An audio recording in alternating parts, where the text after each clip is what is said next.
Hey guys, tonight we're taking a journey back in time, way back, to an era where your daily routine would be, well, let's just say pungent.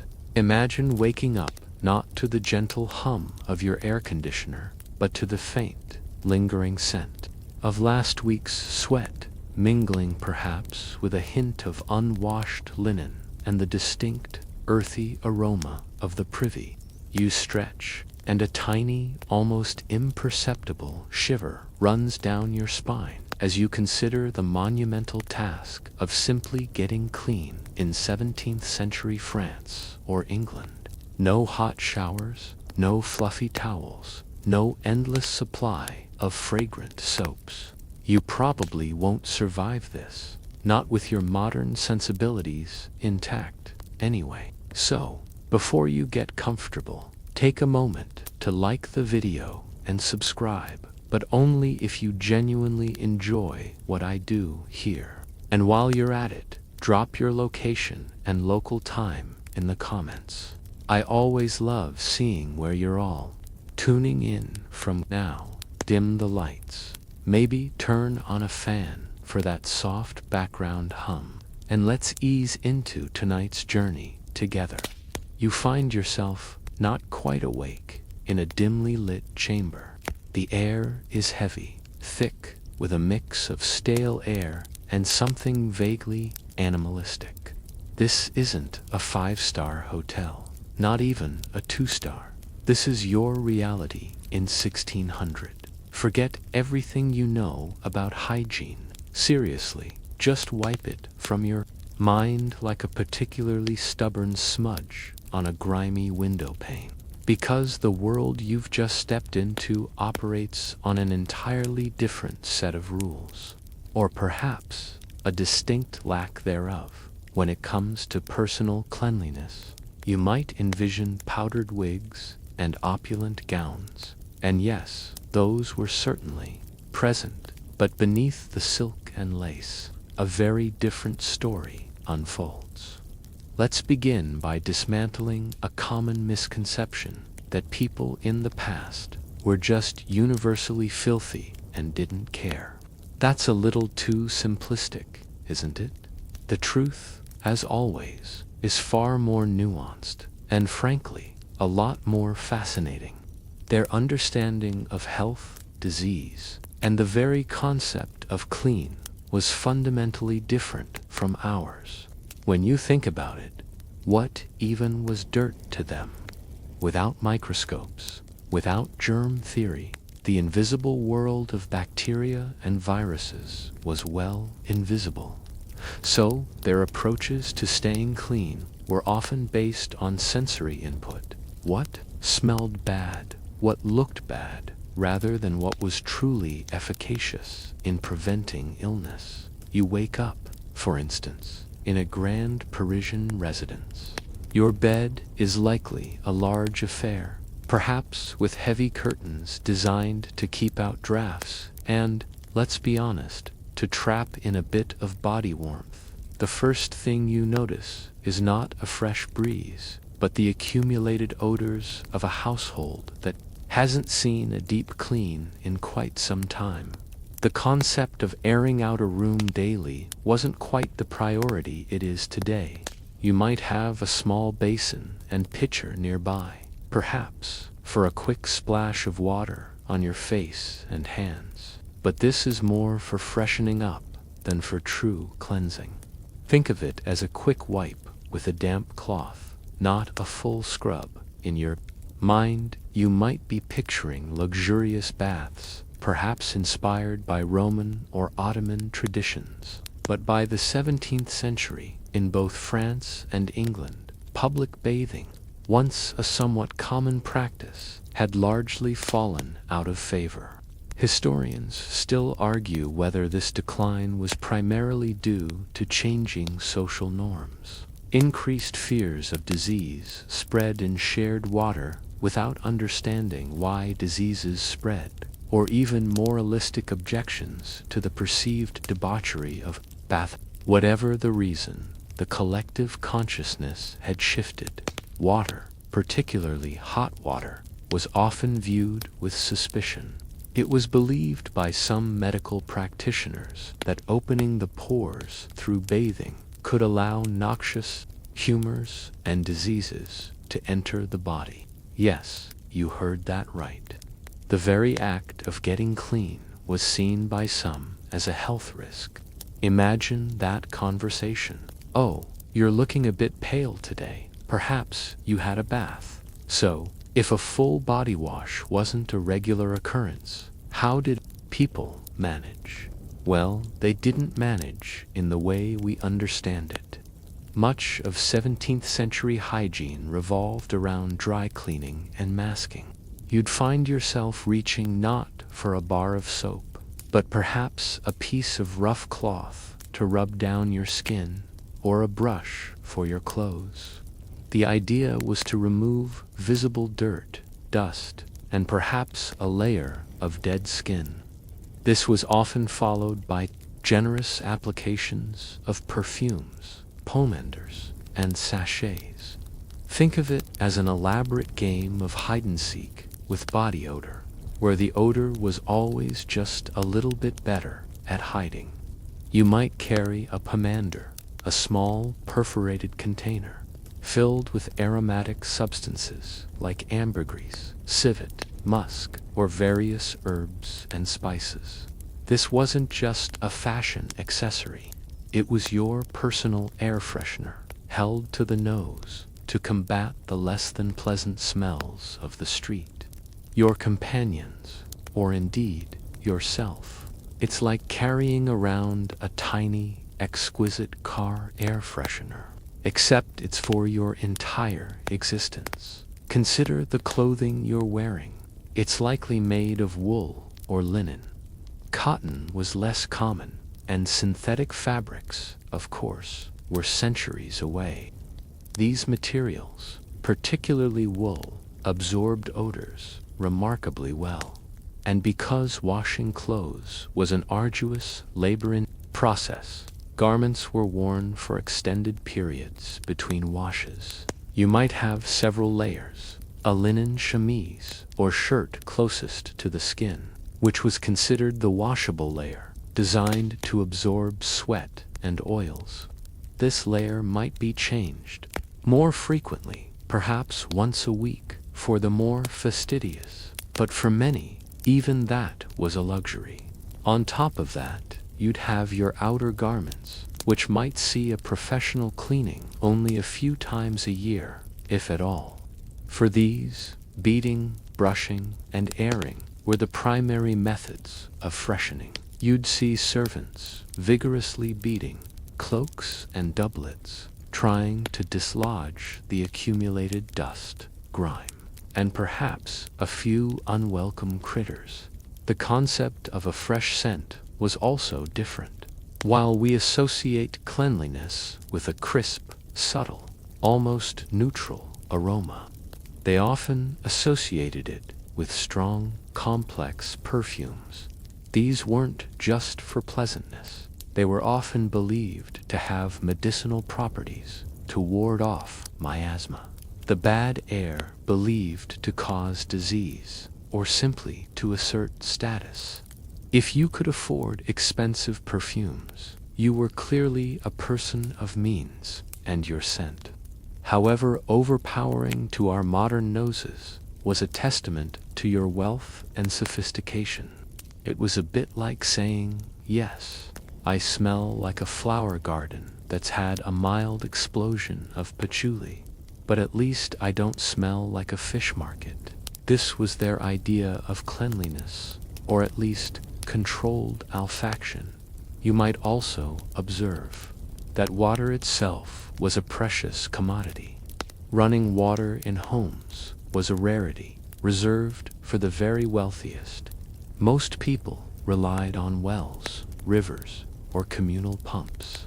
Hauling water was heavy work. Heating water was even more arduous, requiring large fires and significant amounts of fuel. So, the sheer logistical challenge of getting enough hot water for a full bath was often prohibitive, especially for the common person, even for the aristocracy. The servants required to manage such an undertaking made it an infrequent, special event, not a daily ritual. Think of it less as a quick shower and more like planning a small, personal spa day that required an entire team of logistics experts. So, as you settle into this foreign landscape of 17th century hygiene, remember that their choices weren't necessarily about laziness or a lack of care, but about a fundamentally different understanding of the world around them, coupled with significant practical limitations.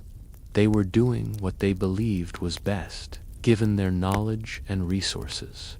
And as the sun begins to set outside your imagined 17th century window, casting long shadows across the dusty floor, you begin to understand that even the simplest act of getting clean was an entirely different beast back then. Asterisk. As the faint glow of dawn begins to pierce the heavy curtains of your imaginary 17th century French bedchamber, you stir the lingering scent of accumulated living, a subtle reminder of where you are.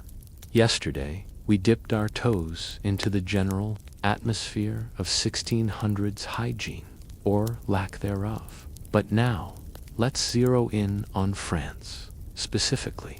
If you were a member of the French aristocracy, or even a well-to-do bourgeois, your approach to personal cleanliness would be less about rigorous washing and more about an elaborate dance of masking and superficial tidiness. Imagine yourself as a lady of the court, perhaps at Versailles, even if it's still under construction in the early 1600s, or perhaps in a grand Parisian hotel particulier. Your morning ritual would begin, as mentioned, with a basin and pitcher. A servant might bring warm water, but don't imagine a steaming, overflowing tub. This is enough for a cursory wash of hands and face, the body itself. That was a different matter. Bathing, a full immersion in water, was considered by many as not only unnecessary, but potentially harmful. The prevailing medical theory, rooted in Galenic humorism, suggested that water could unbalance the body's humors, or, as we touched upon, open pores, allowing bad air or miasma to enter and cause illness. It's like they thought soap and water were the original Pandora's box, just waiting to unleash plague on an unsuspecting aristocracy. So, if bathing was infrequent, how did these impeccably dressed, seemingly pristine individuals manage? The answer lies heavily in perfume. France, even then, was a burgeoning center of perfumery, and the demand for fragrances was insatiable. You wouldn't just use a dab behind the ears. You'd douse yourself, your clothes, even your furniture and pets. Think of it as a comprehensive olfactory assault designed to overwhelm any less desirable natural odors. Perfumed gloves were highly popular, often made from fine leather and steeped in essential oils, providing a constant, subtle or not so subtle fragrance as you went about your day. These weren't just fashion statements, they were portable air, particularly useful when meeting someone whose own personal bouquet might be less than agreeable. You'd have a vast array of perfumed products at your disposal.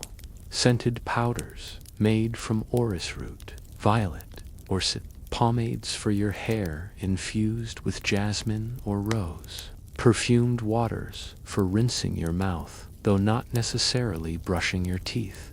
And, of course, countless vials of liquid perfume. The art of layering scents was well understood, creating a complex, sometimes overwhelming, personal aura. This wasn't about smelling clean in the modern sense. It was about smelling fragrant, luxurious, and wealthy. The stronger and more exotic the perfume, the higher your status. It was a kind of olfactory peacock display. Beyond perfume, linen was your true savior. The chemise or shirt worn closest to the skin was the primary barrier between your body and your elaborate outer garments. This linen layer was porous, absorbent, and, crucially, washable. While your silk doublet or velvet gown might go months or even a year without a proper cleaning, your chemise would be changed more frequently. For the very wealthy, this might be daily, or even multiple times a day if you were sweating or exerting yourself. For those of lesser means, it might be weekly or fortnightly. The idea was that the linen would absorb the bodily effluvia, sweat, oils, dead skin, protecting the outer garments and, to some extent, refreshing the wearer. It was a bit like wearing a disposable liner for your entire body. But even linen washing was an epic undertaking. You didn't just toss it in a machine. First, you'd collect a week's worth of soiled linen. Then, it would be taken to a river or a communal washhouse. It involved vigorous scrubbing, beating against rocks or washboards, and often using lye or wood ash as a primitive detergent. Then came the extensive rinsing and the laborious process of drying, often laid out on grass to bleach in the sun. It was back-breaking work, usually relegated to servants or washerwomen, and it highlights just how much effort went into maintaining even this basic level of cleanliness. Consider the hair. For women, elaborate coiffures were fashionable, often involving intricate braiding, curling, and pinning. These styles weren't easily undone for daily washing. Instead, hair would be powdered, often with scented powders, to absorb oil and create volume. This would lead to a buildup of product, dirt, and natural oils over time. Lice were a common problem, even among the nobility, often combated with fine-toothed combs and specific herbal rinses rather than regular shampooing. For men, wigs, especially later in the century, became de rigueur. These powdered periwigs were often made of human hair, horsehair, or goat hair, and they were a breeding ground for all sorts of unpleasantness, if not regularly cleaned and aired. The idea of washing your own hair daily, or even weekly, was almost unheard of. It was more about managing its appearance through powder and styling. You'd comb it, maybe brush in some scented oil, and then pile it up. It's a bit like a dry shampoo culture, but without the convenience of a spray can or the understanding of actual scalp hygiene. One quirky tidbit about French hygiene of the era involves the clister or enema. While not directly related to external washing, it was a common and accepted medical practice, often administered daily, especially by the fashionable. Louis XIV himself was said to have had hundreds of enemas in his lifetime. The belief was that purging the bowels was essential for health, removing toxins and preventing illness. It was seen as a way of cleaning the internal body, perhaps compensating for the lack of external cleaning. So while they weren't too keen on getting into water, they were quite happy to have it introduced into their lower regions. The social rituals around hygiene also paint a fascinating picture. When greeting someone, a deep bow or curtsy was not just about respect. It was also a way to maintain a polite distance. Hand kissing, while romanticized, was done with awareness of potentially unwashed hands. Gloves, as mentioned, provided a useful barrier, and the handkerchief, often perfumed and elaborately embroidered, was a ubiquitous accessory. not just for wiping away sweat or sneezes, but also for discreetly dabbing at one's own face or offering to a distressed companion. It was a personal piece of clean linen in a world where cleanliness was a relative term. Historians still argue whether the decline of public baths in France was more a consequence of the Black Death and subsequent plagues fostering a fear of communal spaces, or if it was driven by emerging medical theories that viewed bathing as dangerous. It's likely a complex interplay of factors, but the result was clear. The public bath, a hub of social interaction and physical cleansing in earlier centuries, had largely vanished from the French urban landscape. The focus shifted from communal bathing to individual, private, and less frequent dry cleansing. Even in your bedroom, the chamber pot was your constant companion. Outhouses or prives might exist, but the chamber pot was for convenience, especially during the long, dark nights. Its contents would be emptied, hopefully, by a servant into a larger receptacle, which would then be taken to a cesspit or, in urban areas, simply dumped into the street or a river. Imagine the collective aroma of a densely populated city without modern sanitation. It was a powerful, ever-present, olfactory backdrop to daily life. You didn't just smell the flowers, you smelled everything else. The French court, despite its dazzling opulence and sartorial splendor, operated on a system of hygiene that would make a modern person recoil. It was a world where visual presentation and olfactory masking trumped deep microbial cleanliness. You were expected to look clean, smell fragrant, and appear refined, even if the underlying reality was quite different. And as you slowly drift further into this historical dreamscape, you realize that the grandeur of Versailles was built not just on ambition and power, but also on an awful lot of perfume.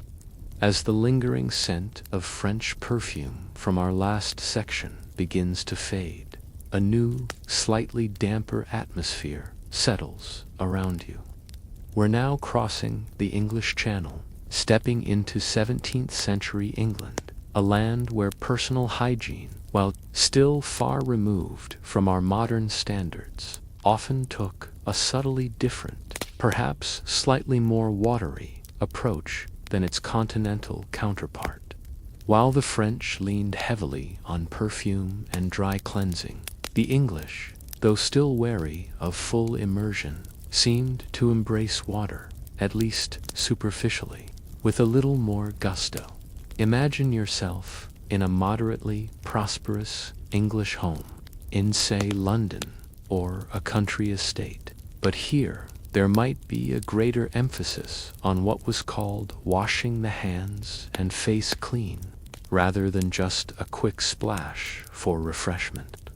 While daily full-body baths were still exceedingly rare for most, the use of water for specific parts of the body appears to have been slightly more ingrained in certain social strata. You might find a morning ritual that involved more thorough scrubbing of exposed skin, particularly hands, face, and neck, which were, after all, the most visible parts of the body. The English, perhaps with their strong mercantile and maritime traditions, had a slightly different relationship with water. While they also adhered to the humoral theory that cautioned against opening pores, the practicalities of life often necessitated a degree of wet cleaning. Consider the ubiquitous finger bowl at mealtimes, even among those of more modest means. While primarily for cleaning fingers after eating, it speaks to a comfort with water for specific, functional cleaning tasks. You might also find that communal washing troughs or larger basins were more common in some English households for hand and face washing, for multiple family members or servants. However, let's not get carried away with images of pristine cleanliness. The underlying current of suspicion towards full-body immersion remained.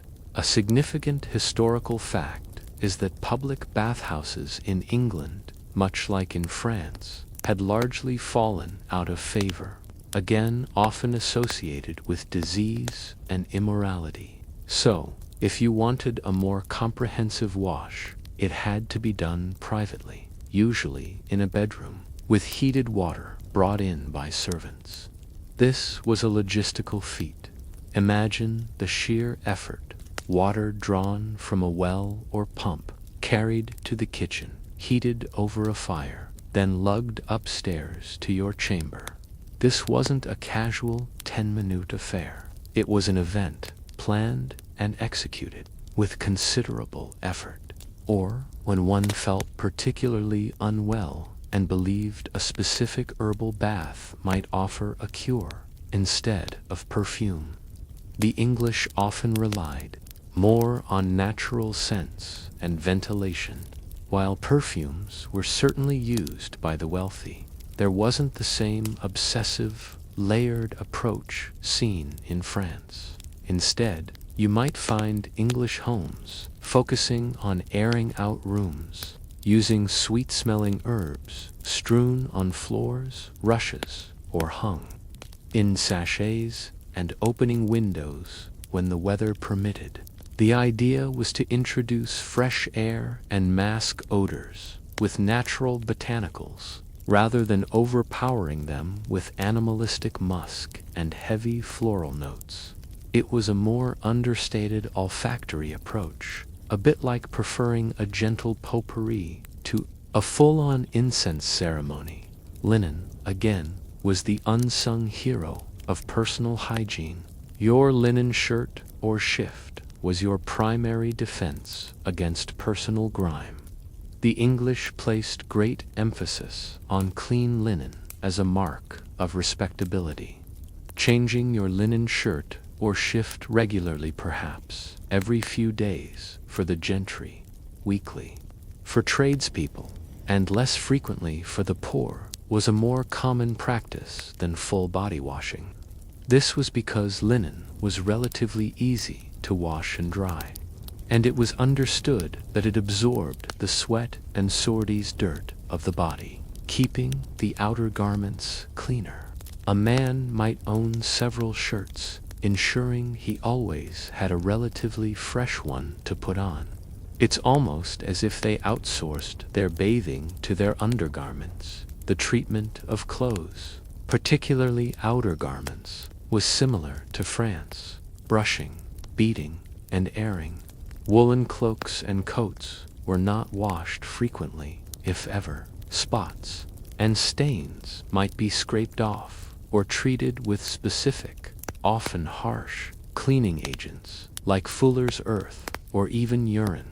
The concept of dry cleaning was, in a rudimentary form, the prevailing method for expensive outerwear. You wouldn't throw your finely embroidered velvet doublet into a tub of water. That would ruin it. Instead, you'd rely on the linen beneath to bear the brunt of the body's emissions.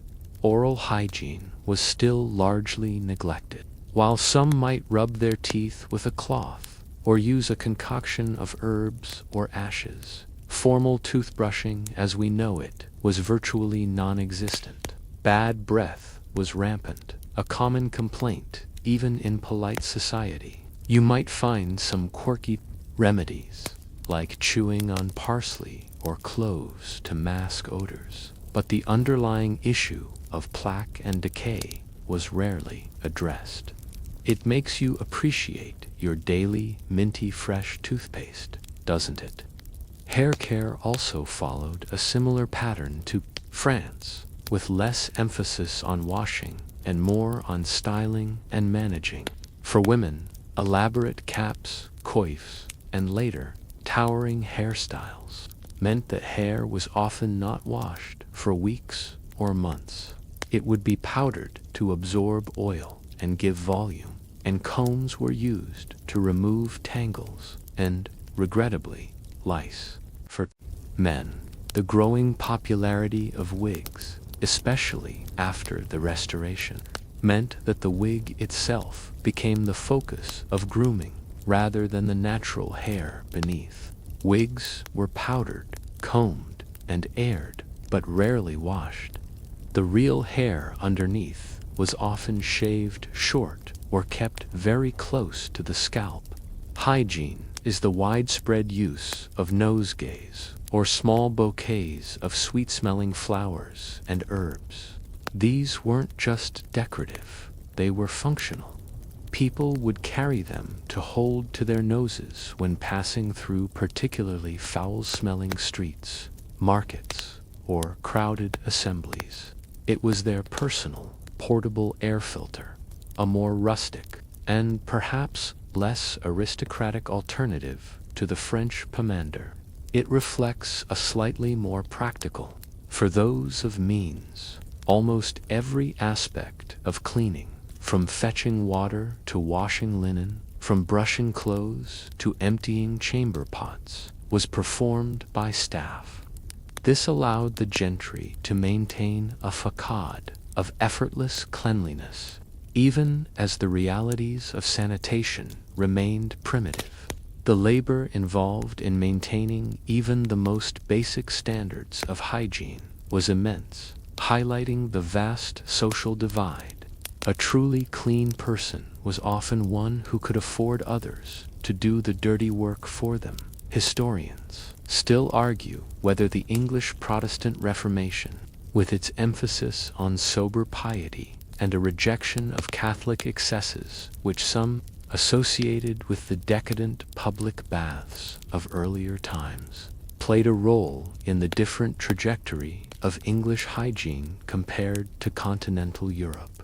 It's a complex question, but it suggests that cultural and religious shifts, not just medical theories, influenced how people approached their bodies and cleanliness. As the afternoon sun slants through the diamond-paned windows of your English dwelling, you observe the dust motes dancing in the light, a silent testament to the pervasive grime that modern homes so assiduously combat. You realize that clean was not an absolute state, but a relative one achieved through different means, and with different priorities depending on where you were in 17th century Europe. In England, but the underlying challenge of truly escaping the omnipresent odors and dirt, the era remained formidable, and as you prepare for the evening, you might just be contemplating the sheer luxury of a modern washing machine. Having navigated the subtly different hygiene landscapes of 17th century France and England, you now turn your attention to a fundamental element that we moderns take entirely for granted: soap, or, more accurately, the lack of readily available, affordable soap as we understand it. In the 17th century, soap was not the everyday commodity, the fragrant, bubbly staple found in every bathroom and kitchen. Far from it. Soap was, for most, a luxury item, a specialized product, and its very composition and usage would likely surprise you. Imagine trying to achieve that truly clean feeling without a rich lather and the distinct scent of fresh soap. It's a challenge, isn't it? For much of the population in both France and England, true soap, in the form of hard or soft blocks made from fats and lye, was a rare and costly commodity. It wasn't something you'd use for daily, personal washing, nor was it easily accessible for everyday laundry. Its scarcity profoundly shaped the hygiene practices of the era, pushing people towards the dry cleaning methods and masking techniques we've already discussed. So, what exactly was soap back then? The process of soap making, known as saponification, involves combining an alkali like lye, derived from wood ash with animal fats or vegetable oils. This basic chemistry had been known for centuries, but the quality, consistency, and availability of ingredients varied wildly in the 17th century. The soap industry was still largely artisanal, not mass-produced. The most renowned soaps often came from specific regions, like Castile soap from Spain made with olive oil, or various types of Marseille soap from France. These were considered premium products, often traded internationally and priced accordingly. If you were a common person, your soap might be little more than coarse ash mixed with water, or perhaps a rough lye solution. This was effective as an abrasive and a degreaser, but it was harsh on the skin and certainly not what you'd consider pleasant. It lacked the conditioning properties and the luxurious lather of modern soaps. You might use it primarily for heavy-duty cleaning tasks like fulling wool or scrubbing particularly greasy pots, rather than for your delicate skin. It's the difference between using industrial degreaser on your hands versus a gentle moisturizing hand soap. Consider the cost. Animal fats were valuable for other uses, like candles or cooking. Vegetable oils, especially olive oil, were even more precious, often imported, and wood ash, while relatively abundant, still required collection and processing to extract the lye. All of these factors contributed to soap's high price point. For the average peasant or urban laborer, spending precious coin on a bar of soap was simply not a priority when food and shelter were constant concerns. You'd save it for truly dire situations, or for specific tasks that demanded its unique properties. This scarcity meant that for personal washing, people largely relied on plain water, sometimes mixed with bran, oatmeal, or various herbs. These additives were believed to cleanse the skin gently and leave it feeling softer, perhaps even imparting a subtle fragrance. You might rub your hands with a rough cloth dipped in a herbal infusion, or even use sand as an abrasive for particularly dirty hands. It was about physical scrubbing and friction rather than the chemical action of soap. The idea of washing away invisible germs was, of course, completely alien, even for laundry. Soap was often reserved for fine linens or particularly soiled items. For everyday washing, methods were more primitive. Clothes were often boiled in large kettles with wood ash, which created a weak lye solution that helped to loosen dirt and whiten fabrics. Then came the vigorous beating and scrubbing against rocks or washboards, followed by extensive rinsing. The sun played a crucial role too, with laundry often laid out to bleach in the sun, a natural disinfectant and whitener. This process was incredibly laborious and time-consuming, making frequent changes of clothes a luxury. You can imagine the sheer muscular effort involved, day in and day out, to keep a household's linens even moderately clean without the aid of modern detergents. It was less laundry day, more laundry week.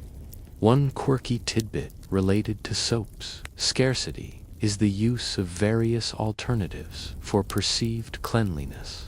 For instance, some people would rub their skin with linen cloths, sometimes slightly damp, to remove surface dirt and dead skin. This was known as dry cleansing or rubbing clean. It was a method of mechanical exfoliation and dirt removal without the need for water or soap.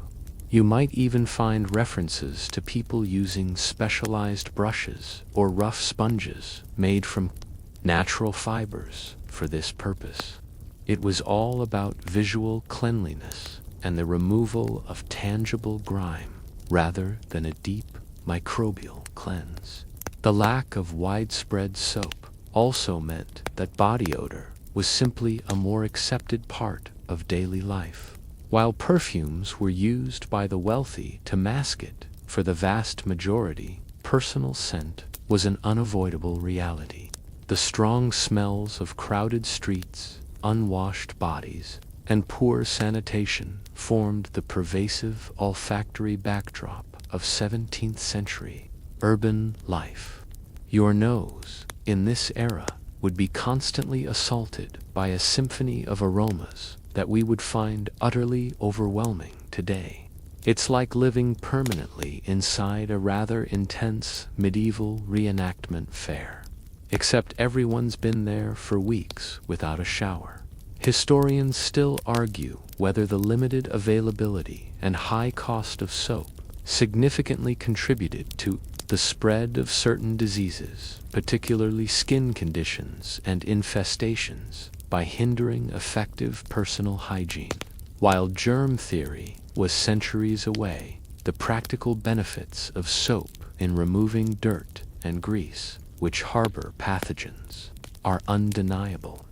So, the question remains, did the lack of soap inadvertently exacerbate public health challenges? It's a complex debate, as other factors, like poor sanitation, crowded living conditions, and inadequate nutrition also played massive roles. The development of perfumed soaps, often made with more refined oils and infused with aromatic essences, began to emerge during this period, but these were exclusive to the elite. Imagine a tiny, exquisitely wrapped bar of soap, perhaps scented with rose or jasmine, presented as a gift to a lady of the court. This wasn't for daily scrubbing. It was a luxury item, a status symbol, used sparingly, and probably more for its fragrance than its cleansing properties. It was less about getting clean and more about smelling expensive. Even medical practices reflected the soap scarcity. When dealing with wounds or surgical procedures, cleanliness was understood in terms of removing visible pus and debris, often with water, wine, or herbal concoctions, rather than rigorous washing with soap. The concept of antiseptic surgery was centuries away. The tools might be wiped down, but sterile conditions, as we know them, were unimaginable. So, as you reflect on the role of soap in 17th century life, you realize its profound absence shaped an entire culture of cleanliness. It wasn't just a missing product, it was a missing paradigm. Without it, people developed alternative, often less effective, methods for managing dirt and odor. The widespread availability of affordable soap, a cornerstone of public health in later centuries, was a revolution waiting to happen. For now, you're navigating a world where true lather is a rare luxury, and your hands might never feel quite as squeaky clean as you're used to. It makes you appreciate that humble bar of soap on your bathroom counter like never before. You've explored the personal grooming, or rather, the lack of it, and the rarity of soap.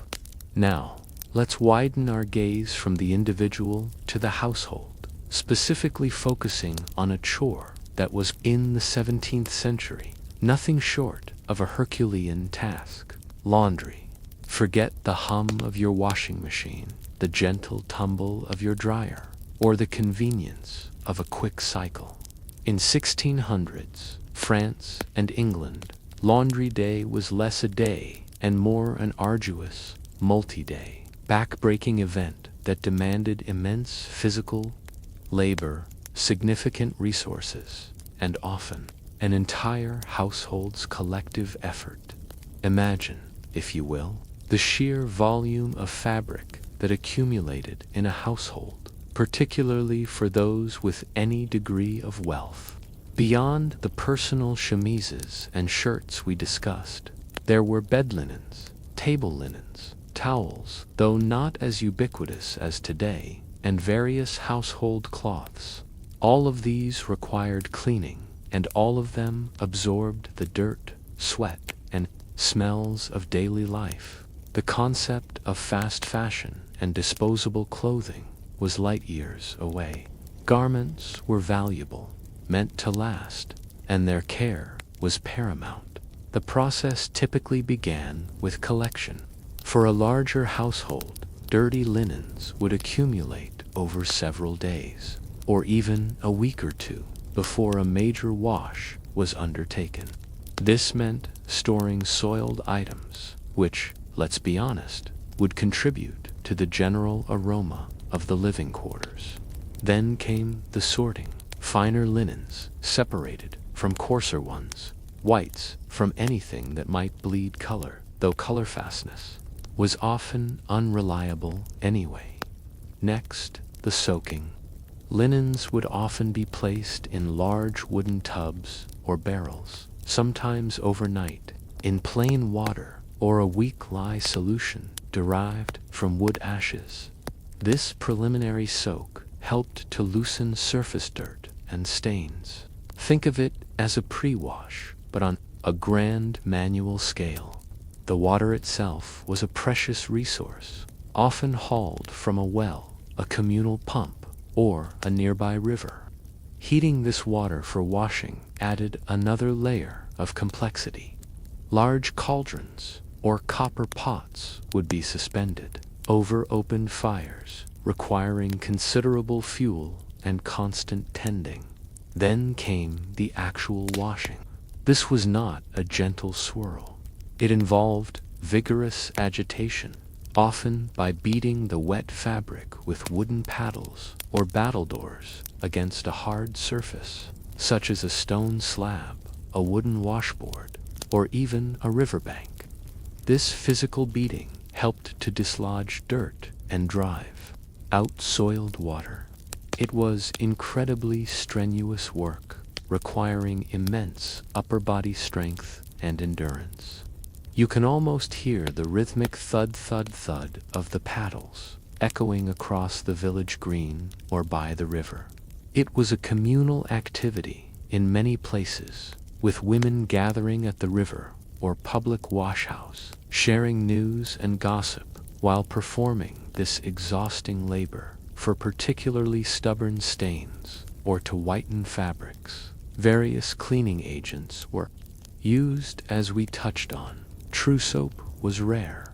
Instead, solutions made from wood ash, lye, were common. Lye is alkaline and acts as a strong degreaser, helping to break down oils and dirt. However, it's also caustic and harsh on both the fabric and the skin of the washer. Other substances included fuller's earth, a type of clay used for absorbing grease, stale urine which contains ammonia, a natural cleaning agent, or even diluted vinegar. The smell alone during this stage must have been quite something. Historians still argue whether the widespread use of urine for laundry was more a matter of necessity due to soap scarcity or a genuinely held belief in its superior cleaning properties for certain fabrics. It's a fascinating, if somewhat repulsive, debate. After the initial wash and beating, the rinsing process was crucial. This involved repeated dunking and squeezing of the fabric in clean water to remove all traces of dirt and the harsh cleaning agents. This could mean multiple changes of water, or, for those by a river, repeated rinsing in the flowing current.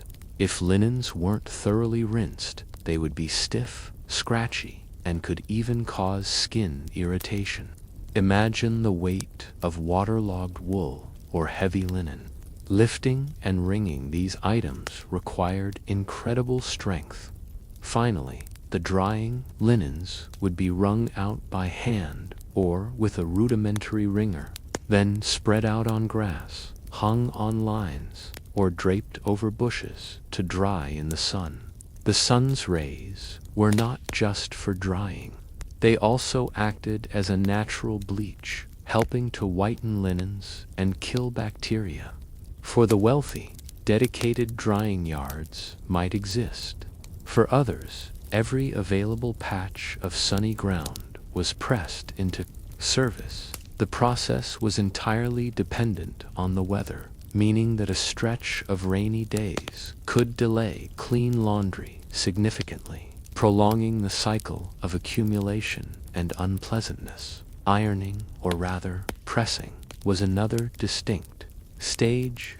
Once dry, linens would be smoothed and pressed using heavy, heated irons, flat irons, or box irons, heated on a stove, or with hot coals inside, or by simply folding and pressing them under heavy weights. This wasn't just for aesthetics. It also helped to flatten the fibers, making the fabric feel crisper, and sometimes believed to help kill any lingering microscopic critters. For fine lace or delicate ruffles, intricate smoothing tools would be used.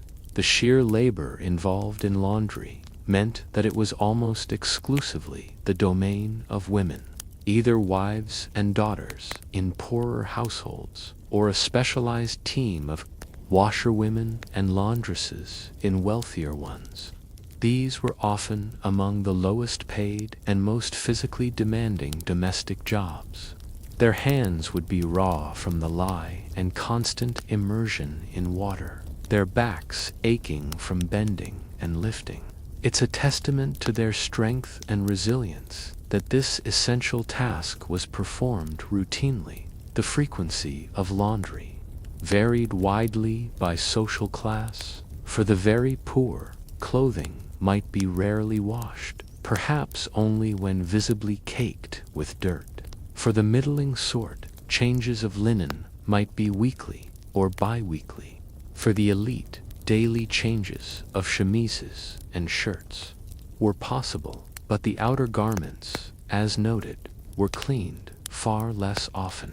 This meant that while an aristocrat might change their underlinen daily, their grand velvet cloak could carry the accumulated dust and odors of months of wear. One mainstream historical fact to underscore here is the immense time and resource commitment. A single household's wash could consume an entire day's labor for several people, especially if it was a great wash that occurred less frequently but covered a large volume of items. This wasn't just about human effort. It was about fuel for heating water, access to clean water sources, and space for drying. It highlights how utterly different their domestic lives were. A quirky tidbit related to laundry involves the use of bucking tubs or bucking cloths.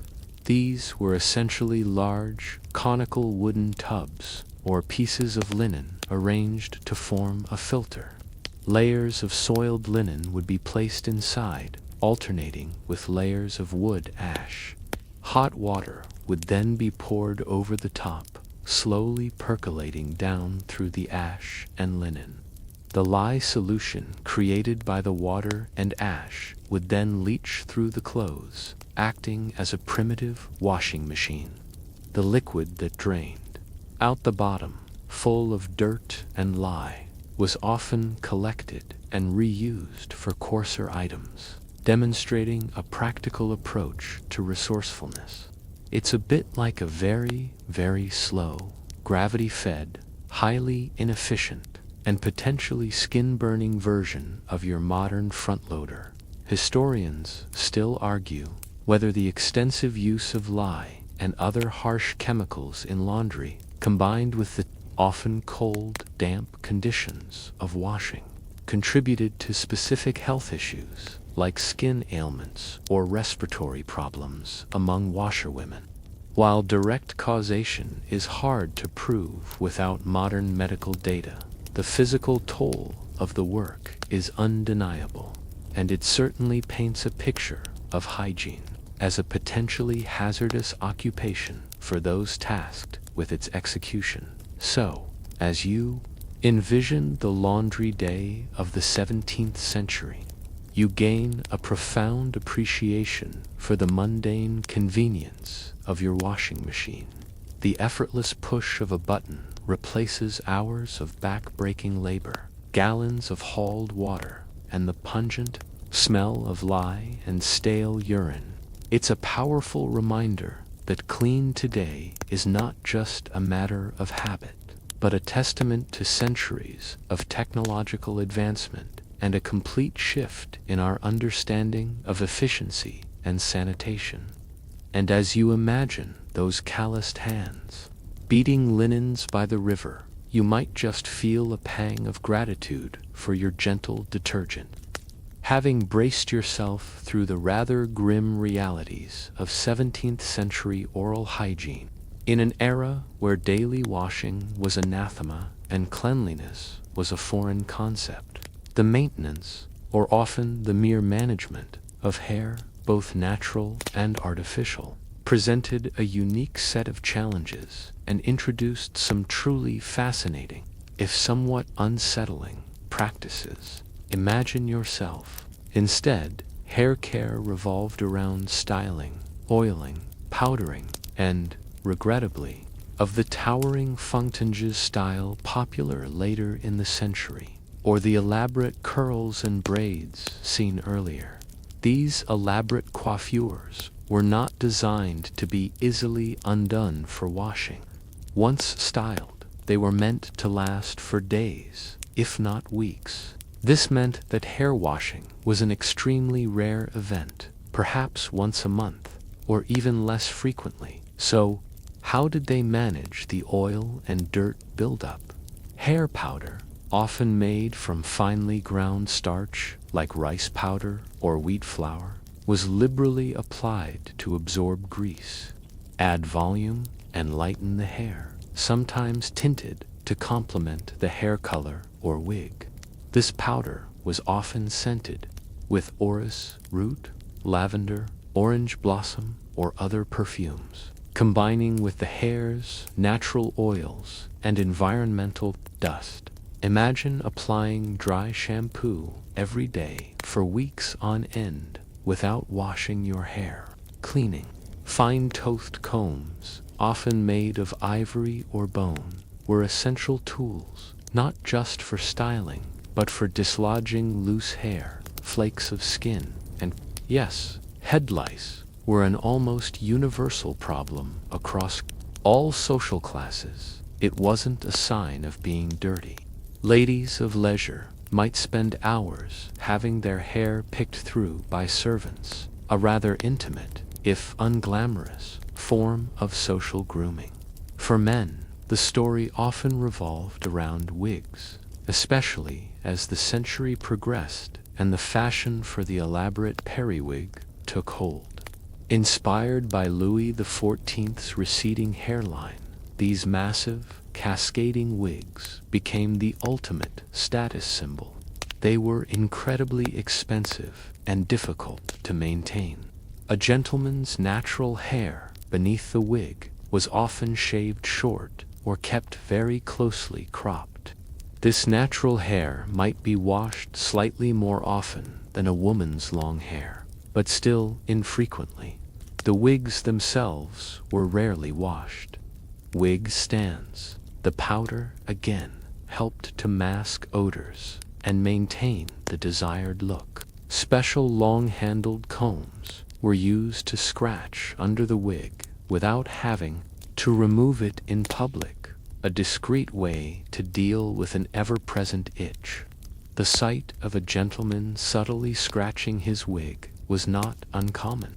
It's like wearing a very elaborate, extremely expensive, and wigs to hold styles in place, add shine, and yes, to help mask odors. Pomade was typically made from animal fats, like bear grease or lard, mixed with various perfumes like rose, jasmine, or cypress, harder to clean. The result was a sticky, matted concoction that probably smelled delightful for the first day, and progressively less so thereafter. The impact of this hair care regime on overall health is something historians still debate. Did the constant use of heavy powders and of widespread scalp issues and the commonality of lice suggest that these practices and potential for infestations, the very weight of these hairstyles and wigs could be a problem?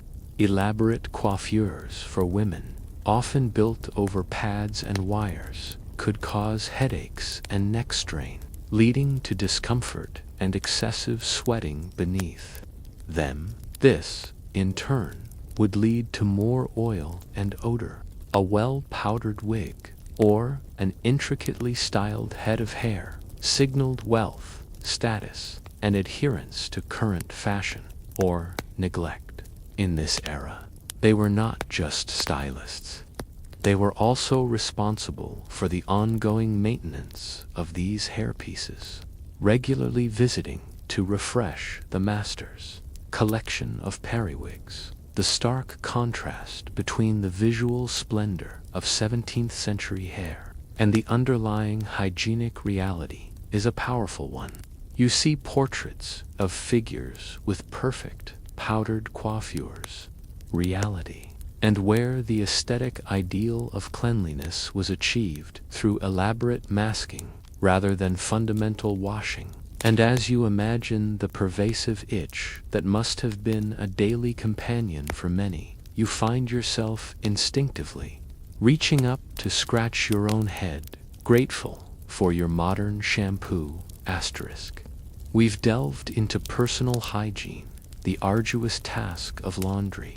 Recall from earlier discussions that by the 17th century, this wasn't merely a shift in fashion.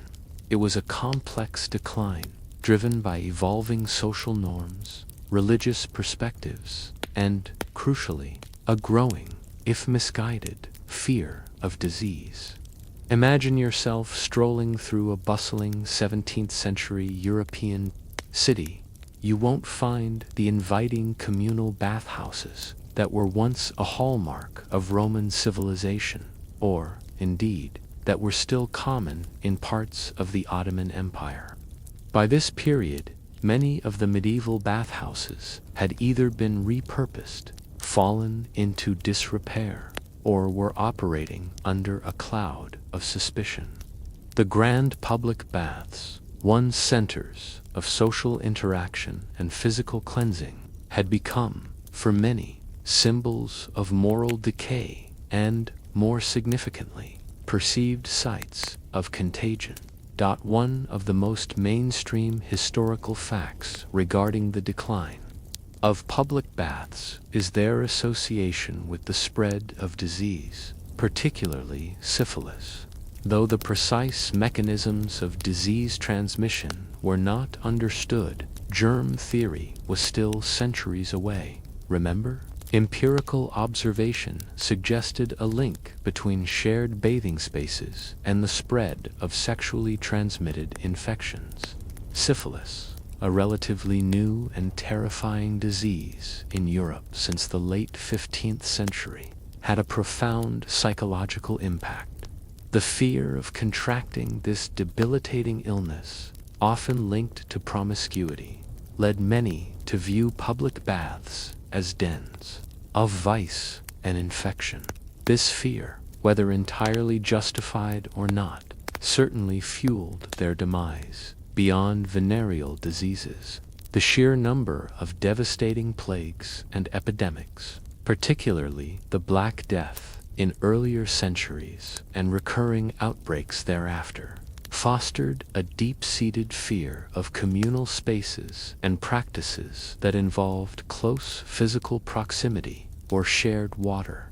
While the actual cause of these plagues, fleas on rats, bacteria, was unknown, the instinct to avoid crowded, enclosed spaces where people might be ill was a powerful one. Water itself, if not flowing or frequently changed, was also seen as stagnant and potentially harboring bad humors or miasma. The idea was, if you didn't know how disease spread, as we discussed, the humoral theory, still dominant in medical thinking, cautioned against opening the pores too much. Hot baths were particularly suspect in this regard. This medical advice, however flawed, provided a scientific, for the time, justification for avoiding full immersion. So, it wasn't just a social taboo. It was often presented as a matter of personal health and safety. Furthermore, religious and moralistic objections also contributed to the decline. The Reformation in England and the Counter-Reformation in Catholic countries brought a renewed emphasis on modesty. Public baths, which in earlier times could indeed be sites of mixed-gender bathing, and various forms of social looseness fell under scrutiny. They were often depicted as places that encouraged immorality, further contributing to their disrepute. It's a bit like seeing a once popular nightclub slowly turn into a derelict building because everyone started to think it was haunted, and also a place where you'd catch the flu and lose your soul. So, instead of grand bathhouses, you might find smaller, private bathing facilities catering to specific, usually wealthy, clientele. These would be more discreet, perhaps in private homes or in inns offering a rare, luxurious bath. But even these would not be for daily use. The emphasis shifted entirely to private rather than public hygiene, and even then, as we've explored, it was often a superficial, dry-cleaning approach. The concept of sweating out illness was still prevalent, often done in specific stoves or sweat rooms, which might be a vestige of earlier bathhouse traditions.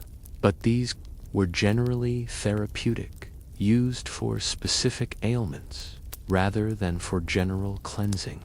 You might be prescribed a sweat bath by a physician for a fever or a chill, but it wasn't part of a regular hygiene regimen. One quirky or fringe tidbit related to this decline is the rise of the bath chair. Not a piece of bathing equipment as we know it, but a type of wheeled invalid chair. These natural springs, often with mineral-rich waters, were viewed differently from urban public baths. They were seen as medicinal, therapeutic destinations, rather than places for general cleansing. A cure at the springs, transported in a specialized chair, often covered for privacy.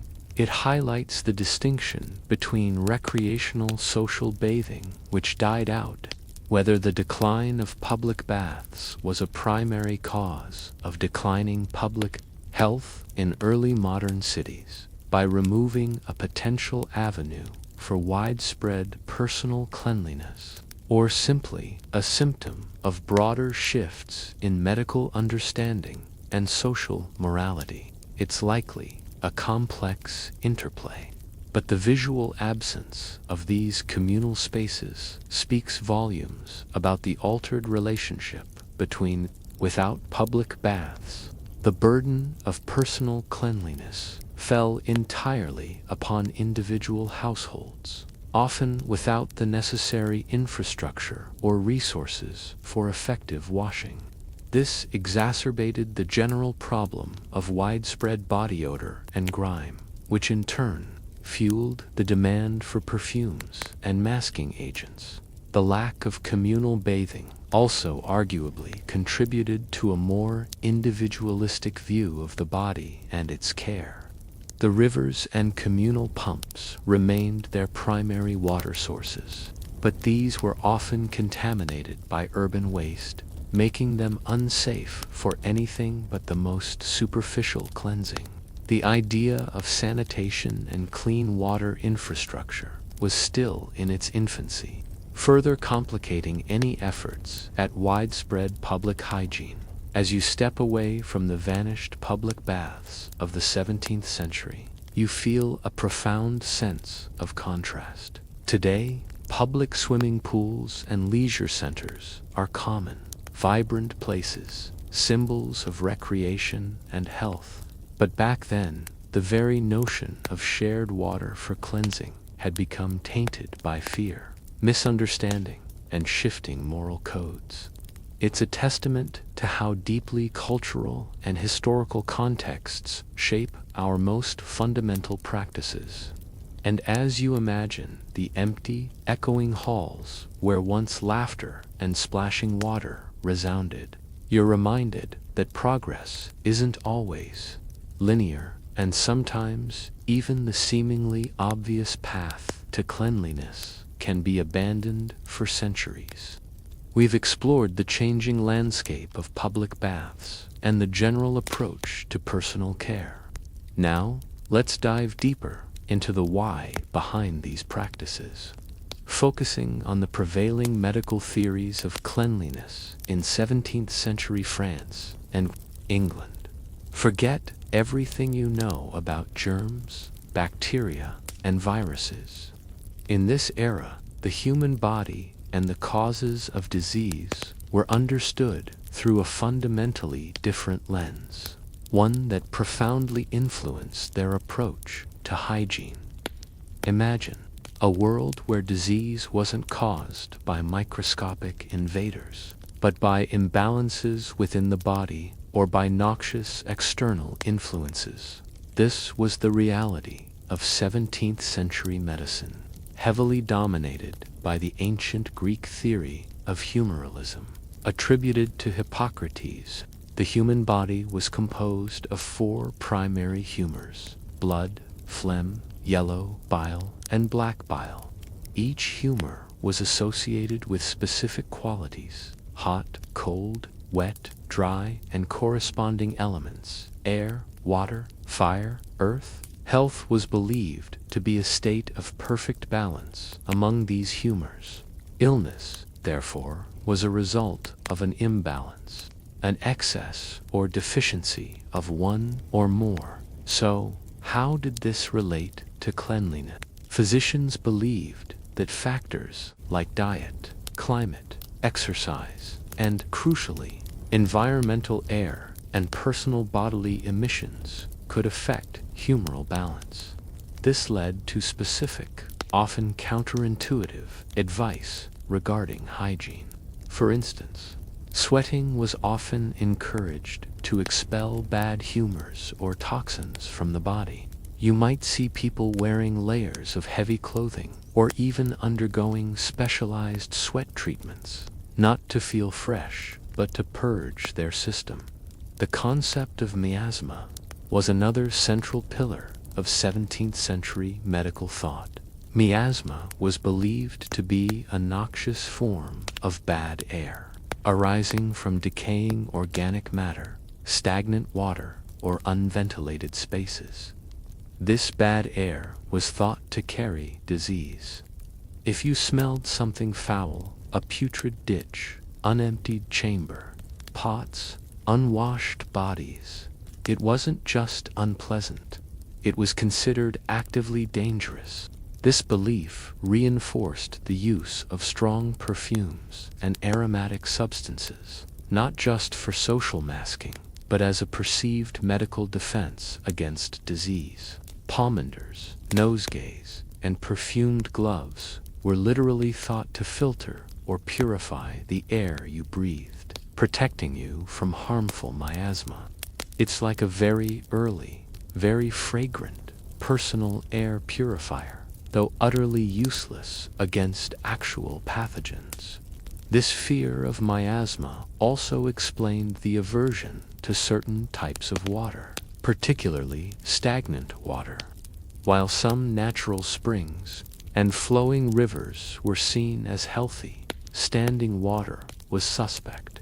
This contributed to the decline of public baths, not just due to social reasons, but because shared, often reused bathwater was seen as a prime source of miasmatic infection.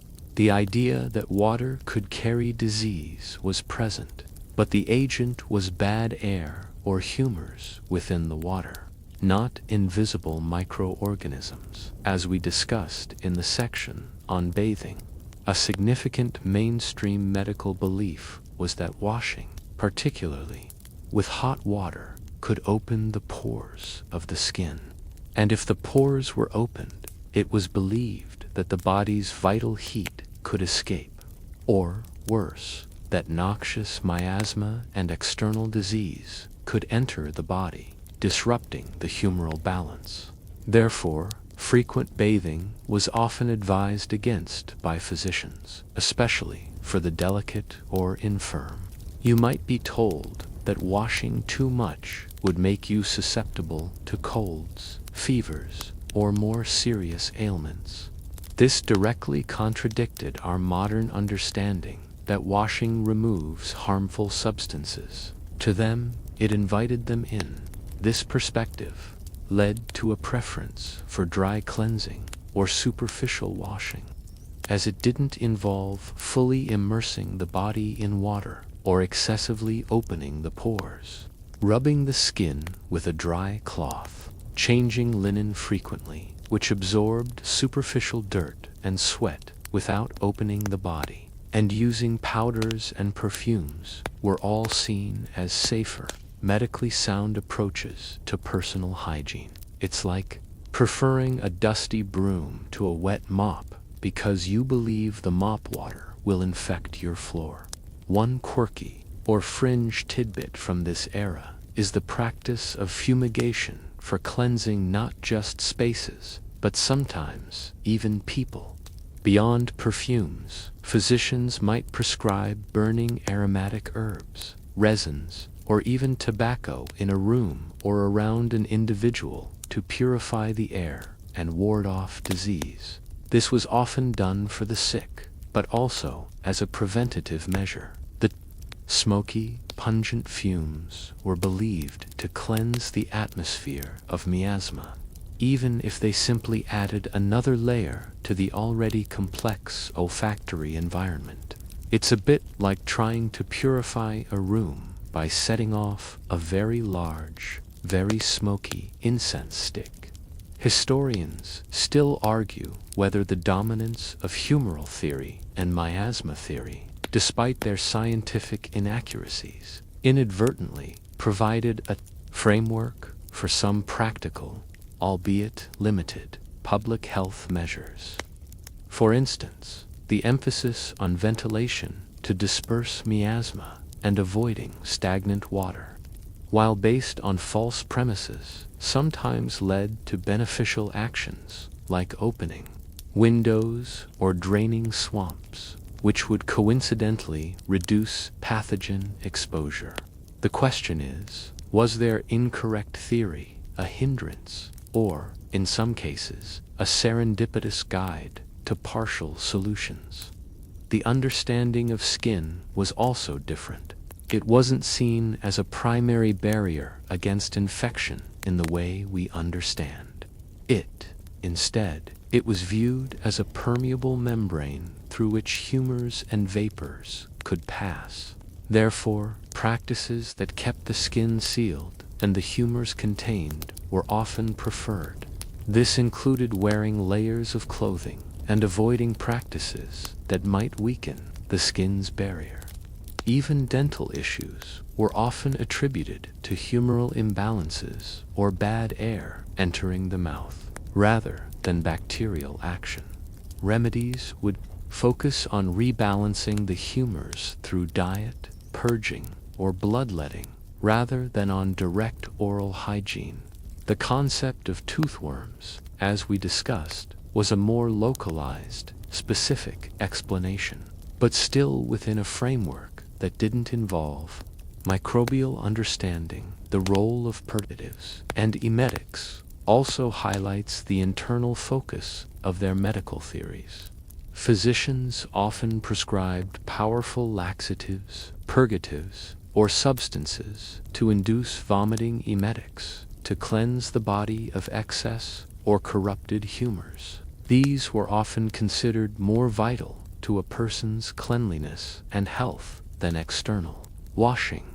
You might be more concerned with the state of your bowels than the state of your skin. As you consider the medical theories that underpinned 17th century hygiene, you realize the immense intellectual leap required to move from humorism to germ theory. It wasn't just about discovering bacteria. It was about fundamentally rethinking the nature of disease and the human body. Their logic, however flawed from a modern perspective, was consistent within their own framework. Their solutions, while often ineffective, were rational responses to their understanding of the world. And as you imagine a physician advising against bathing for fear of ill humors, you're reminded that the path of scientific understanding is rarely straight, often winding through centuries of well-intentioned but ultimately incorrect assumptions. You feel a profound gratitude for the microscopes and scientific advancements that ultimately allowed us to see the tiny, invisible world that truly dictates our health.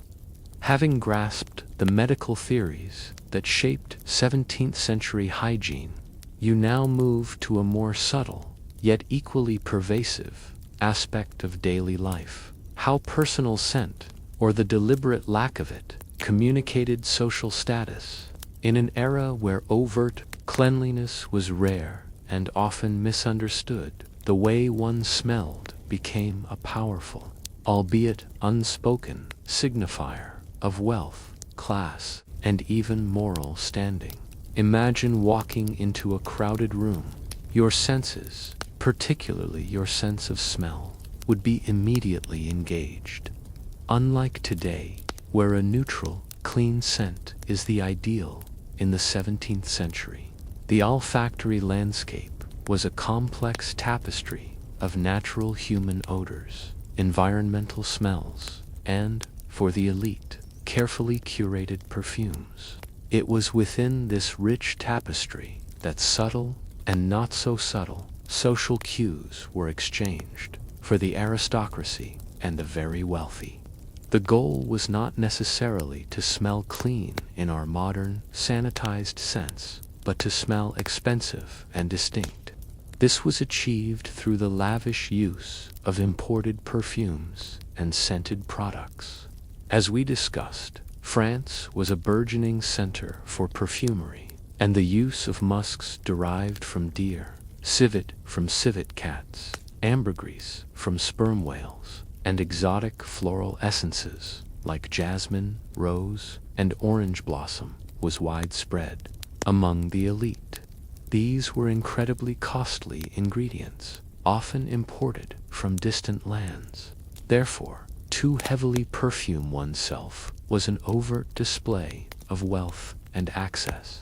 Your scent literally announced your financial standing before you even spoke.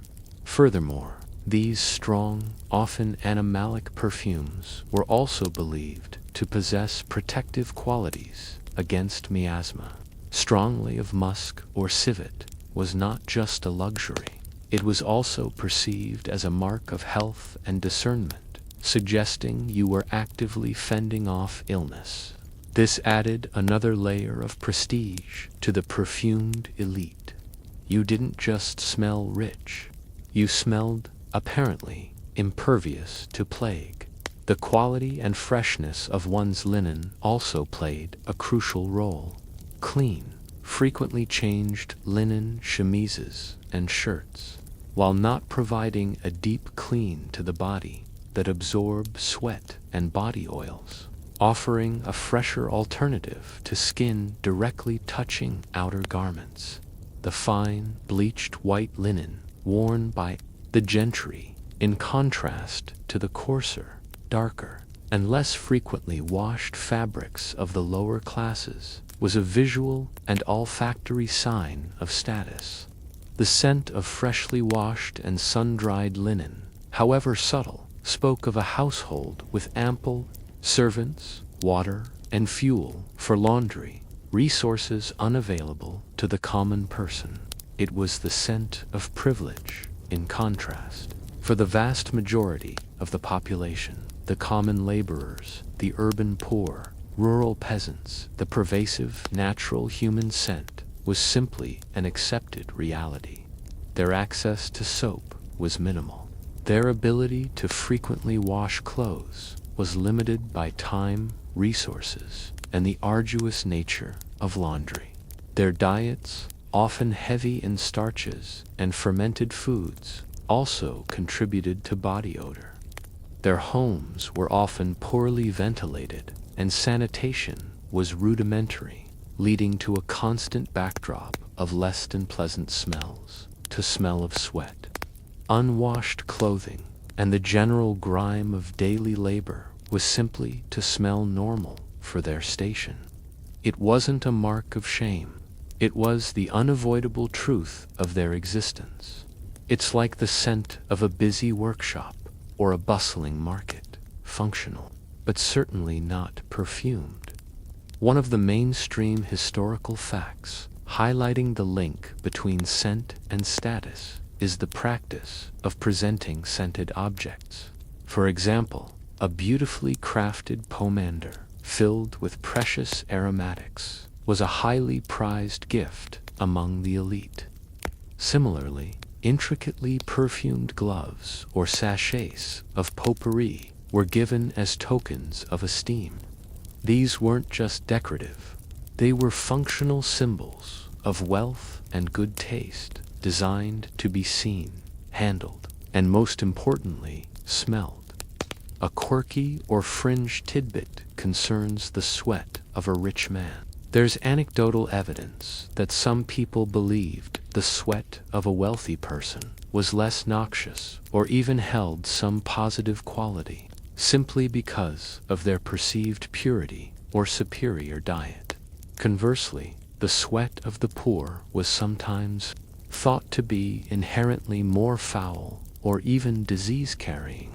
This is, of course, a ridiculous notion from a scientific perspective, but it beautifully illustrates how deeply ingrained the class distinctions were, even extending to the very bodily emissions of individuals. It's the ultimate class divide. Even your bodily fluids smell better if you're rich. Historians still argue whether the elaborate use of perfumes and the emphasis on clean linen among the elite created a greater social distance between classes. Did the pervasive difference in personal scent create another barrier, reinforcing existing hierarchies and making interactions across social strata more difficult or even physically repelling? Or was it merely a reflection of existing divides rather than a cause? It's a subtle but fascinating debate about the role of sensory experience in social stratification. The architecture and design of elite spaces also played into this olfactory status. Grand halls and ballrooms were often aired out before events, and sweet-smelling herbs might be strewn on the floor or placed in decorative bowls. Gardens with fragrant flowers were important features of stately homes. These efforts were designed to create a pleasant, clean, sensory environment that further distinguished the elite from the pervasive odors of the outside world, a controlled olfactory bubble of privilege, even among different levels of the aristocracy. The type of perfume could signal specific affiliations or trends. French perfumes, often heavier and more complex, might be favored by those aligned with the French court. English preferences might lean towards lighter, more herbal scents, reflecting national tastes and potentially a subtle rejection of overt French extravagance. So, your scent wasn't just about wealth. It could be a political statement, too, as you conclude your exploration of social status and scent in the 17th century. You gain a deeper appreciation for how deeply intertwined hygiene, class, and sensory perception were. It wasn't just about feeling clean. It was about projecting an image, asserting your place in the social hierarchy, and navigating a world where your very aroma spoke volumes about who you were.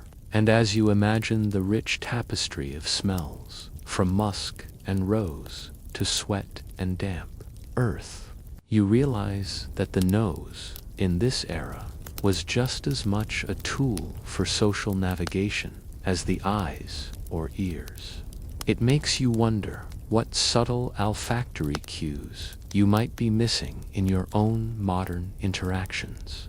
Having grasped the medical theories that shaped 17th century hygiene, you now move to a more subtle, yet equally pervasive, aspect of daily life: how personal scent, or the deliberate lack of it, communicated social status. In an era where overt cleanliness was rare and often misunderstood, the way one smelled became a powerful, albeit unspoken, signifier of wealth, class, and even moral standing. Imagine walking into a crowded room, perhaps a Parisian salon or a bustling London exchange. Your senses, particularly your sense of smell, would be immediately engaged. Unlike today, where a neutral, clean scent is the ideal in the 17th century. The olfactory landscape was a complex tapestry of natural human odors, environmental smells, and, for the elite, carefully curated perfumes. It was within this rich tapestry that subtle and not so subtle social cues were exchanged. For the aristocracy and the very wealthy, the goal was not necessarily to smell clean in our modern, sanitized sense, but to smell expensive and distinct.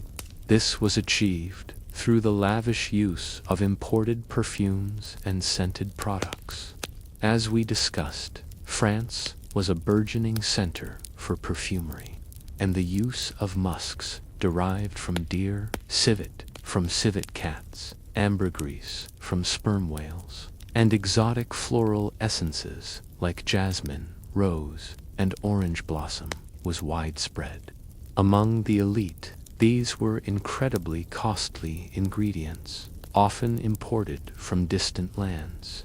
Therefore, to heavily perfume oneself was an overt display of wealth and access. It was like wearing a designer label, but for your nose. Your scent literally announced your financial standing before you even spoke. Furthermore, these strong, often animalic perfumes were also believed to possess protective qualities against miasma, the bad air thought to cause disease. So, smelling strongly of musk or civet was not just a luxury. It was also perceived as a mark of health and discernment, suggesting you were actively fending off illness. This added another layer of prestige to the perfumed elite. You didn't just smell rich. You smelled, apparently, impervious to plague. The quality and freshness of one's linen also played a crucial role. Clean, frequently changed linen chemises and shirts, while not providing a deep clean to the body, did absorb sweat and body oils, offering a fresher alternative to skin directly touching outer garments. The fine, bleached white linen worn by the gentry, in contrast to the coarser, darker, and less frequently washed fabrics of the lower classes, was a visual and olfactory sign of status. The scent of freshly washed and sun-dried linen, however subtle, spoke of a household with ample servants, water, and fuel for laundry, resources unavailable to the common person. It was the scent of privilege. In contrast, for the vast majority of the population, the common laborers, the urban poor, rural peasants, the pervasive natural human scent was simply an accepted reality. Their access to soap was minimal. Their ability to frequently wash clothes was limited by time, resources, and the arduous nature of laundry. Their diets, often heavy in starches and fermented foods, also contributed to body odor. Their homes were often poorly ventilated, and sanitation was rudimentary, leading to a constant backdrop of less than pleasant smells, to smell of sweat, unwashed clothing, and the general grime of daily labor was simply to smell normal for their station. It wasn't a mark of shame. It was the unavoidable truth of their existence. It's like the scent of a busy workshop or a bustling market, functional, but certainly not perfumed. One of the mainstream historical facts, highlighting the link between scent and status, is the practice of presenting scented objects. For example, a beautifully crafted pomander filled with precious aromatics was a highly prized gift among the elite. Similarly, intricately perfumed gloves or sachets of potpourri were given as tokens of esteem. These weren't just decorative. They were functional symbols of wealth and good taste, designed to be seen, handled, and most importantly, smelled. A quirky or fringe tidbit concerns the sweat of a rich man. There's anecdotal evidence that some people believed the sweat of a wealthy person was less noxious or even held some positive quality simply because of their perceived purity or superior diet. Conversely, the sweat of the poor was sometimes thought to be inherently more foul or even disease-carrying. This is, of course, a ridiculous notion from a scientific perspective, but it beautifully illustrates how deeply ingrained the class distinctions were, even extending to the very bodily emissions of individuals. It's the ultimate class divide. Even your bodily fluids smell better if you're rich.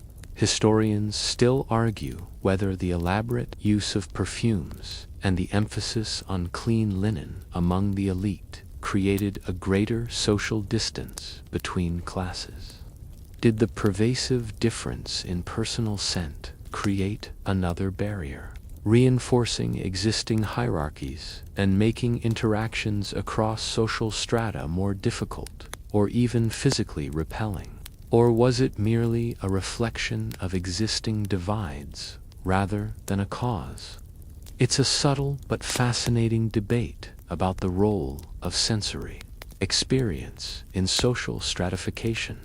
The architecture and design of elite spaces also played into this olfactory status.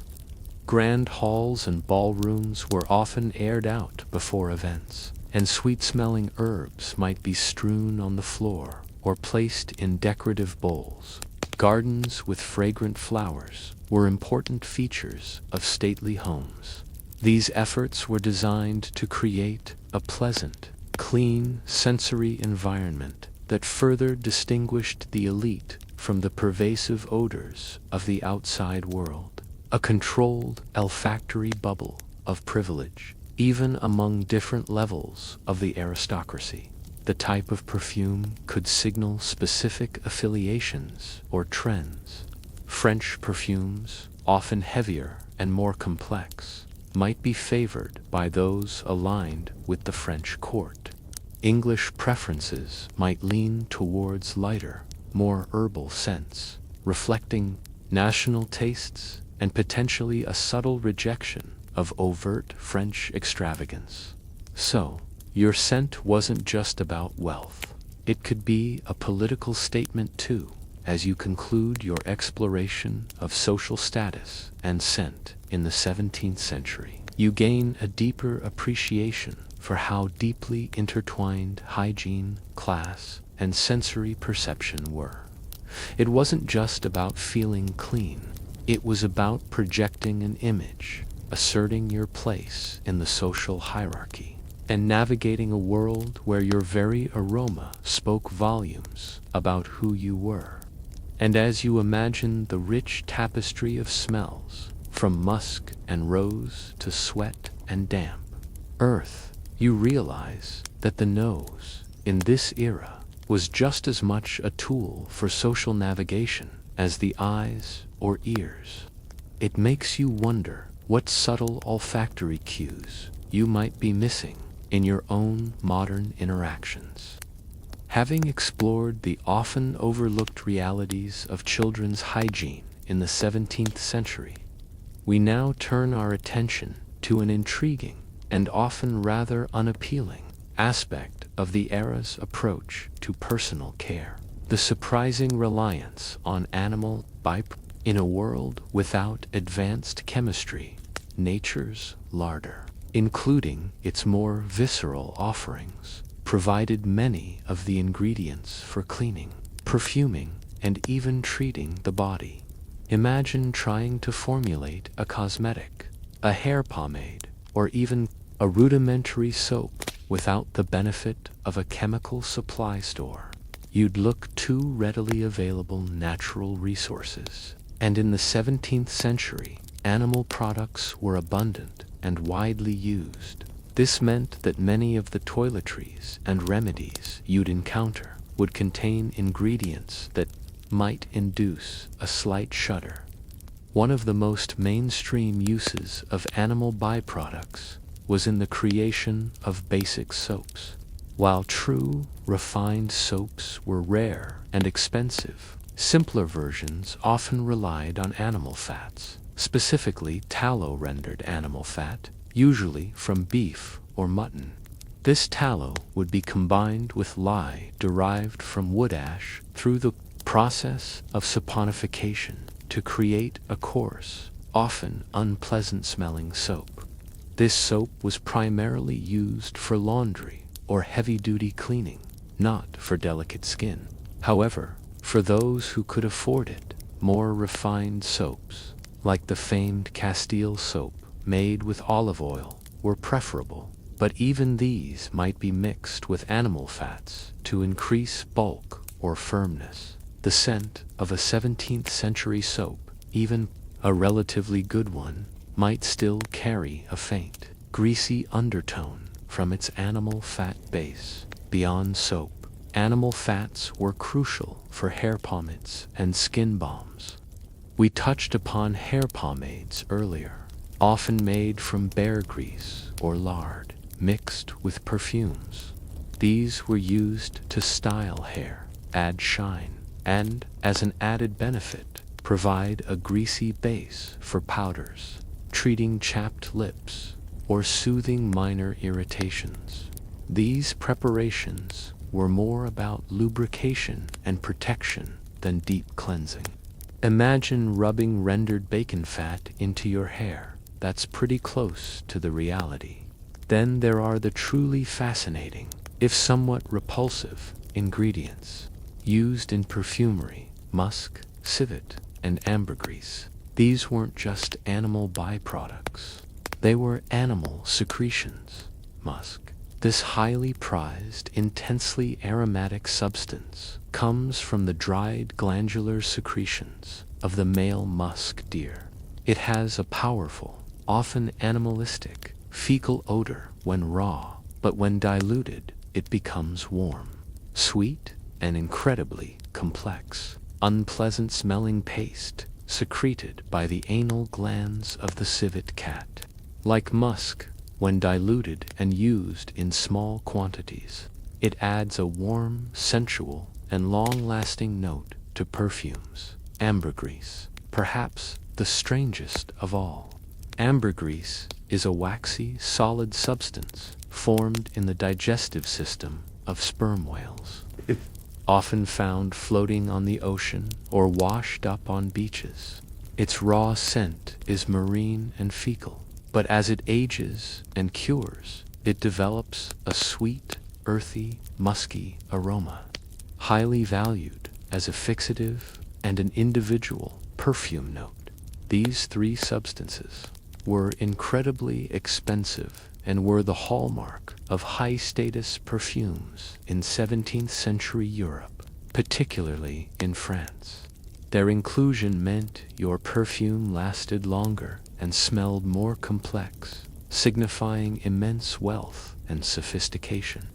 The irony, of course, is that these desirable scents originated from rather undesirable animal sources. It's like wearing a fragrance today that you know contains something extracted from a whale's digestive tract. It would certainly be a talking point. One quirky or fringe tidbit concerns the use of animal products for dental hygiene, bone or horn. While not as common as charcoal or brick dust, some mixtures for cleaning teeth occasionally included powdered animal bones or horns, presumably for their abrasive qualities. The idea was to physically scour away plaque and stains, though the effectiveness and safety of such practices are highly questionable from a modern perspective. It's a reminder that anything that could be pulverized and seemed hard enough might be pressed into service. The widespread presence of animals in daily life also meant direct contact with animal waste. Horses were the primary mode of transport, leaving manure in the streets. Farm animals were often kept in close proximity to human dwellings. While not a toiletries product, this pervasive reality of animal waste contributed significantly to the overall unsanitary environment and the prevailing odors that people simply learned to live with. It adds another layer to the complex olfactory experience of the time. Historians still argue whether the demand for exotic animal products for perfumery impacting certain animal populations long before industrial-scale hunting. While definitive data is hard to come by, the sheer value placed on musk, civet, and ambergris certainly created powerful economic incentives for their procurement, hinting at a global network of trade driven by the desire for luxury scents. Beyond these specific uses, animal hides and furs were, of course, fundamental for clothing, shoes, and household items. The tanning and preparation of these materials could be quite foul-smelling processes, often done in specific, segregated areas of towns. Even after processing, leather and fur garments would absorb odors and could be difficult to clean, relying on brushing and airing rather than washing, quite frankly, of the animal itself. Could be a subtle background note to the wearer's personal aroma. Even the animal kingdom played a role in pest control, albeit indirectly.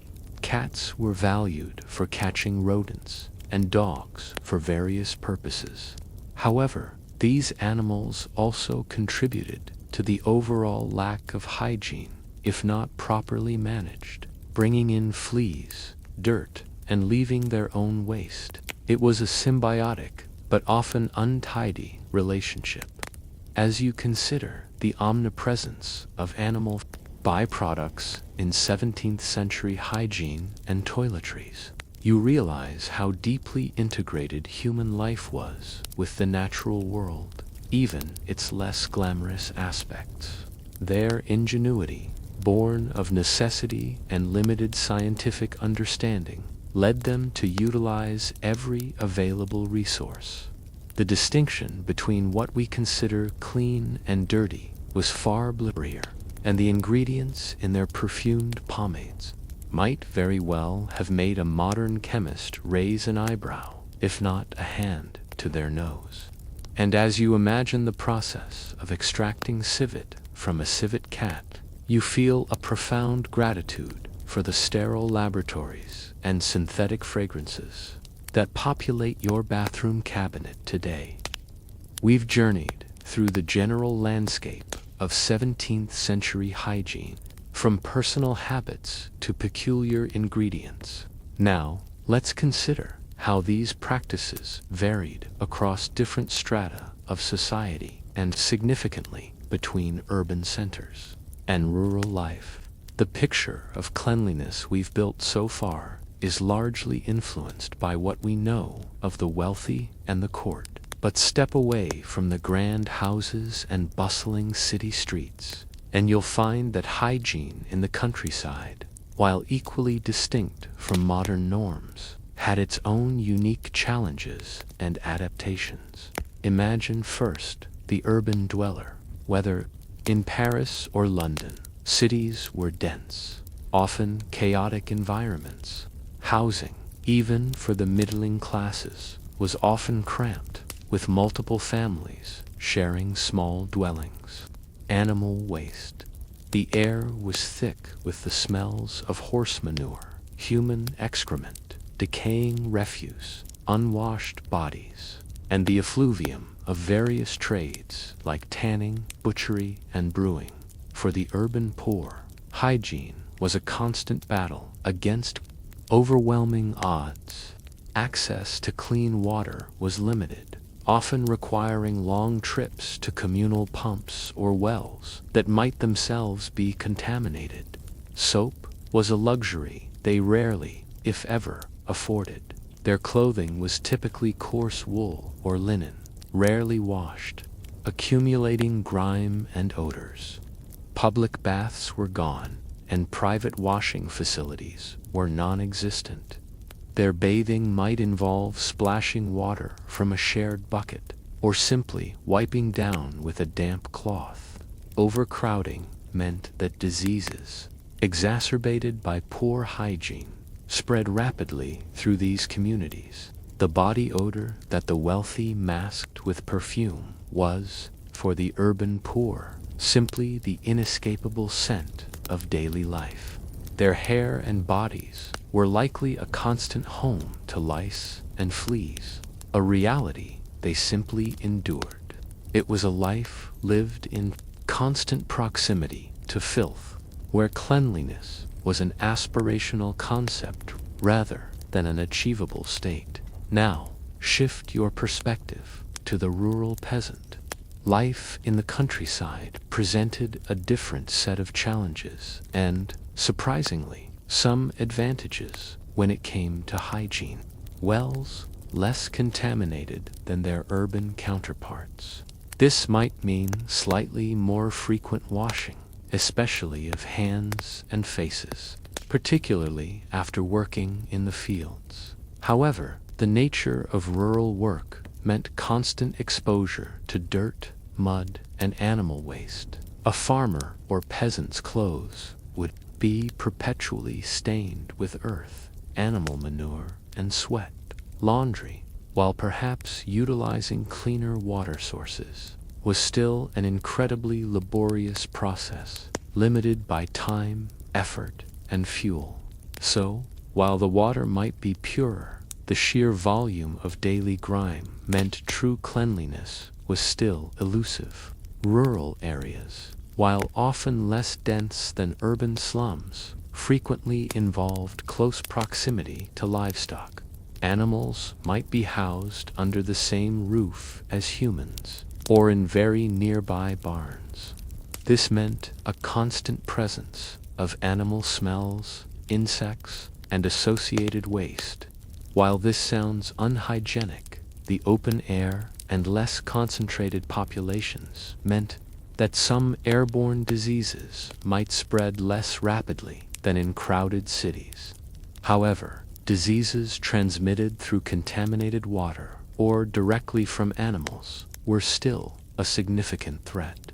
One of the mainstream historical facts regarding rural hygiene is the reliance on natural processes and resources. For waste disposal, rural communities typically used privies or simply relied on dispersal into fields, where it could eventually break down and act as fertilizer. While not a modern septic system, this method, when coupled with lower population density, was often more effective at preventing concentrated human waste issues than the overflowing cesspits and street sewers of the cities. However, if wells were too close to privies, contamination was still a major issue. A quirky or fringe tidbit from rural hygiene involves the use of ash and sand for practical cleaning. Beyond laundry, ashes from the fireplace were often used as a mild abrasive for scrubbing pots, wooden surfaces, and even hands. Similarly, sand from rivers or pits could be used as a coarse abrasive. These weren't products in the modern sense, but readily available natural resources pressed into service for their cleaning properties. It's like their version of an eco-friendly, zero-waste scrubbing pad, albeit a rather rough one.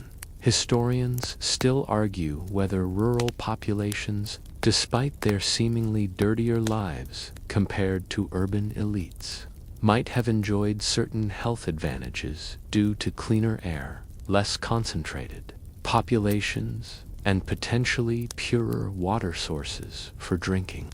While they faced their own unique health challenges, for example, the urban miasma and concentrated filth of cities were arguably more dangerous in terms of epidemics. It's a complex debate about relative health risks in different environments. The dietary differences also played a role. Rural diets were often simpler, relying on local produce, grains, and sometimes dairy. Urban diets, particularly for the poor, could be heavily reliant on processed foods, stale bread, and whatever could be cheaply obtained. Cleanliness also differed. In the countryside, practicality often trumped aesthetics. A certain level of dirt was simply accepted as part of agricultural life. In cities, especially among the rising merchant class, there was a greater emphasis on presenting a respectable, if not perfectly clean, appearance, driving demand for the limited soaps and laundered linen. Children in rural areas often had even less formal hygiene than their urban counterparts, spending their days outdoors, often barefoot and in simple, easily soiled clothes. Their exposure to dirt, animals, and the elements was constant, contributing to a robust, if sometimes sickly, hardiness. As you reflect on the regional and social variations in 17th century hygiene, you realize there wasn't a single, monolithic approach to cleanliness. Instead, it was a mosaic of practices dictated by economic status, access to resources, environment, and prevailing beliefs. And rural simply lived with it, adapting as best they could to a world brimming with sights, sounds, and especially smells that would overwhelm our modern senses. A renewed appreciation for the universal access to clean water and sanitation that, for many, defines modern life. You've navigated the nuanced, often smelly, landscape of 17th century hygiene, understanding its regional, social, and medical underpinnings. Now, as the century draws to a close and gives way to the cusp of the 18th century, you begin to perceive the faintest stirrings, the almost imperceptible dawn of new ideas that would eventually, centuries later, revolutionize our understanding of cleanliness. While the grand shift to germ theory was still far off, subtle changes in thought, scientific inquiry, and social habits were laying the groundwork for what we might call the very first tentative steps towards a more modern approach to hygiene. Imagine a subtle, almost imperceptible shift in the intellectual currents. While humoral theory and miasma still held sway, empirical observation was slowly gaining ground. Natural philosophers and early scientists were beginning to observe the natural world with greater rigor, even if their conclusions weren't always accurate by our standards. This gradual emphasis on observation, rather than solely on ancient texts, fostered a subtle questioning of long-held beliefs, including those about health and disease. One of the most significant, though still early, developments was the increasing popularity of microscopy. While Antony van Leeuwenhoek, a Dutch scientist, had made groundbreaking observations of animalcules microbes in the late 17th century, his findings were largely seen as curiosities, not as explanations for disease. Yet, the very act of seeing these invisible worlds, it hinted that there was more to the world, and indeed to cleanliness, than met the naked eye or nose. This was a crucial, albeit slow, shift in the scientific paradigm. It's like someone pointing out tiny, invisible dust bunnies that you can't quite see, but the idea of them is now lodged in your mind. Concurrently, the concept of airs, waters, and places, an ancient Hippocratic idea, began to be re-examined with a slightly more scientific bent. While still operating under miasma theory, there was a growing recognition that specific environments seemed to correlate with outbreaks of disease. This led to a greater, though still rudimentary, emphasis on ventilation and the removal of obvious sources. Public health initiatives, though crude, began to focus on improving drainage. These actions, even when driven by a misunderstanding of miasma, often had the incidental benefit of reducing pathogen exposure. The growing understanding of anatomy and physiology also played a role. While the inner workings of the body were still largely a mystery, this gradual shift encouraged a more practical approach to bodily care, focusing on observable cleanliness and function. The late 17th and early 18th centuries also saw a slow but steady increase in the availability and variety of manufactured goods.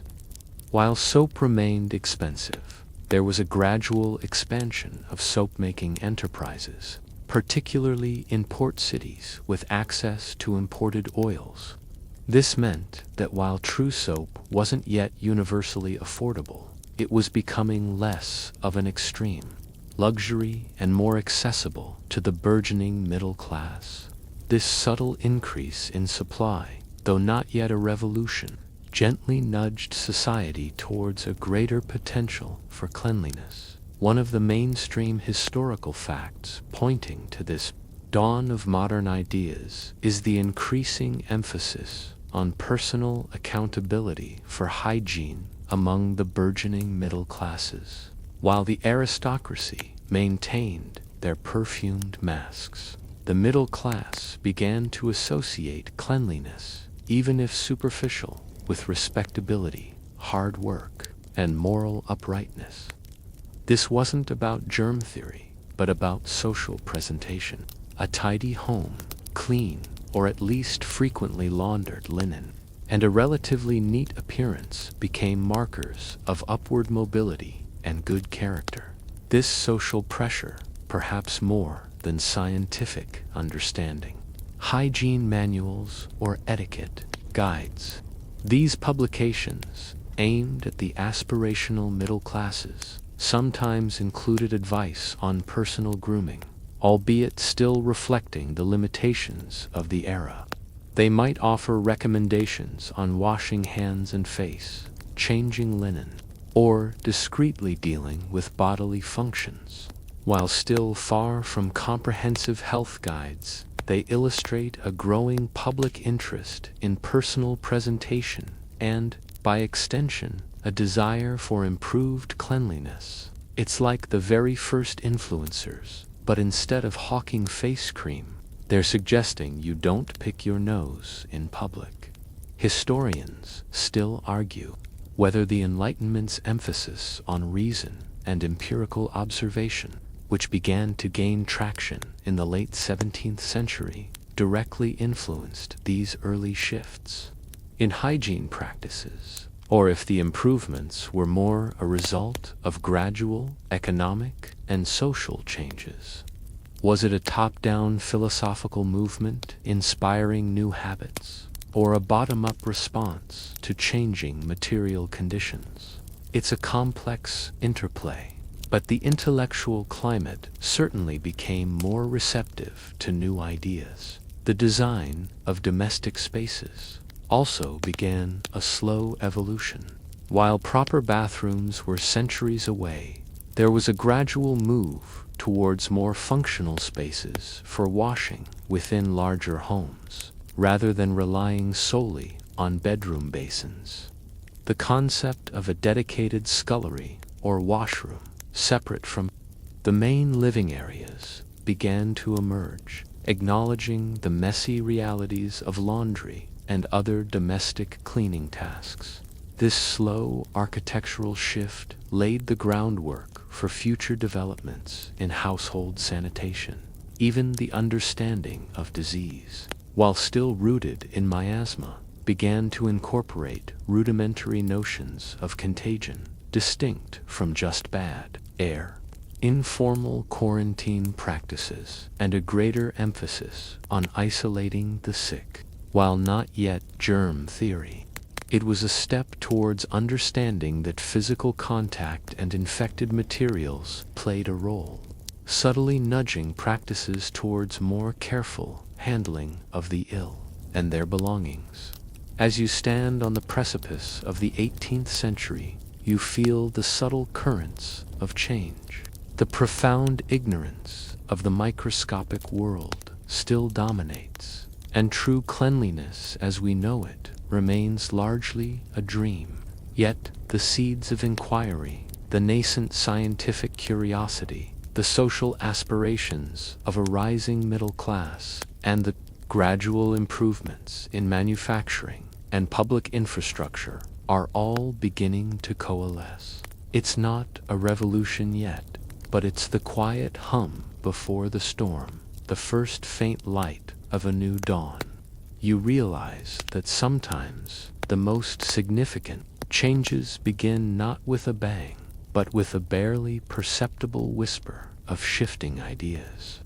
You've witnessed the subtle shifts at the dawn of the 18th century, the faint glimmers of new ideas beginning to challenge centuries of established, if often misguided, hygiene practices.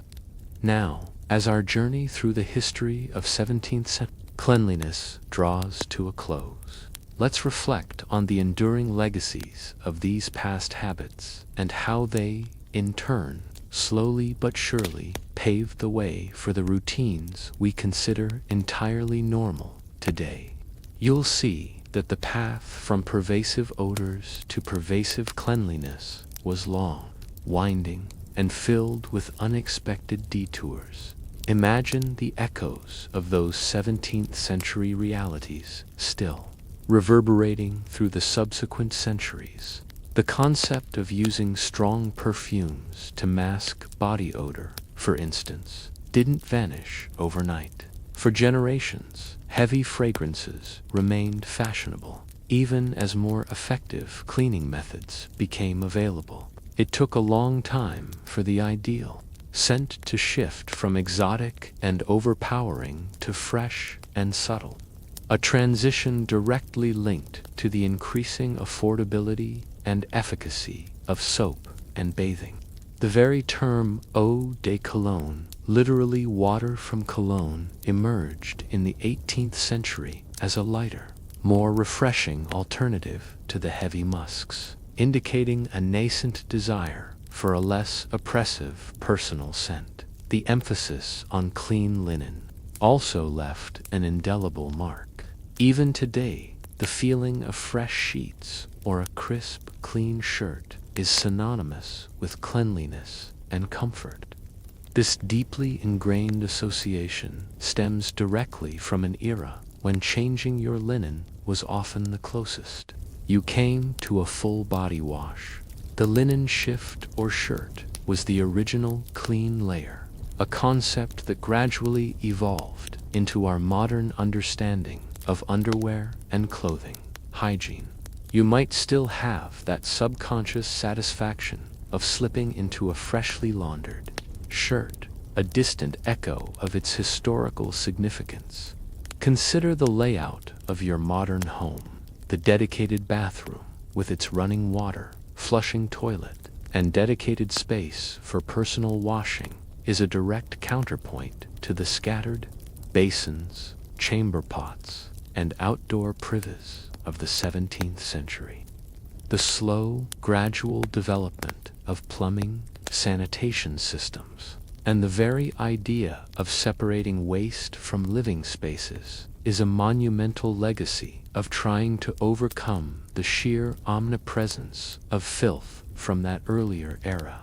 Every flush of your toilet is a quiet victory over the overflowing cesspits and street gutters of 1600s.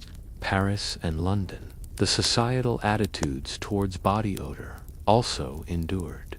While we now strive for neutrality, the historical experience of strong personal smells meant that even as hygiene improved, a certain aversion to natural body odor persisted, leading to the development of deodorants and antiperspirants. The bad air of miasma may have been disproven, but the sensory memory of widespread unpleasant smells certainly influenced our modern desire to eliminate them. One of the mainstream historical facts that highlights an enduring legacy is the slow but undeniable shift in medical understanding, the eventual triumph of germ theory in the 19th century, driven by figures like Louis Pasteur and Robert Koch, completely overturned the humoral and miasma theories. This scientific revolution directly led to the emphasis on hand washing, sterilization, and antiseptic practices that are now fundamental to medicine and daily life. The cautious, misguided medical advice of the 17th century, which often advised against washing, was finally replaced by evidence-based practices that embraced it. Every time a doctor washes their hands before an examination, they are performing a ritual born directly from the scientific overthrow of 17th century medical beliefs.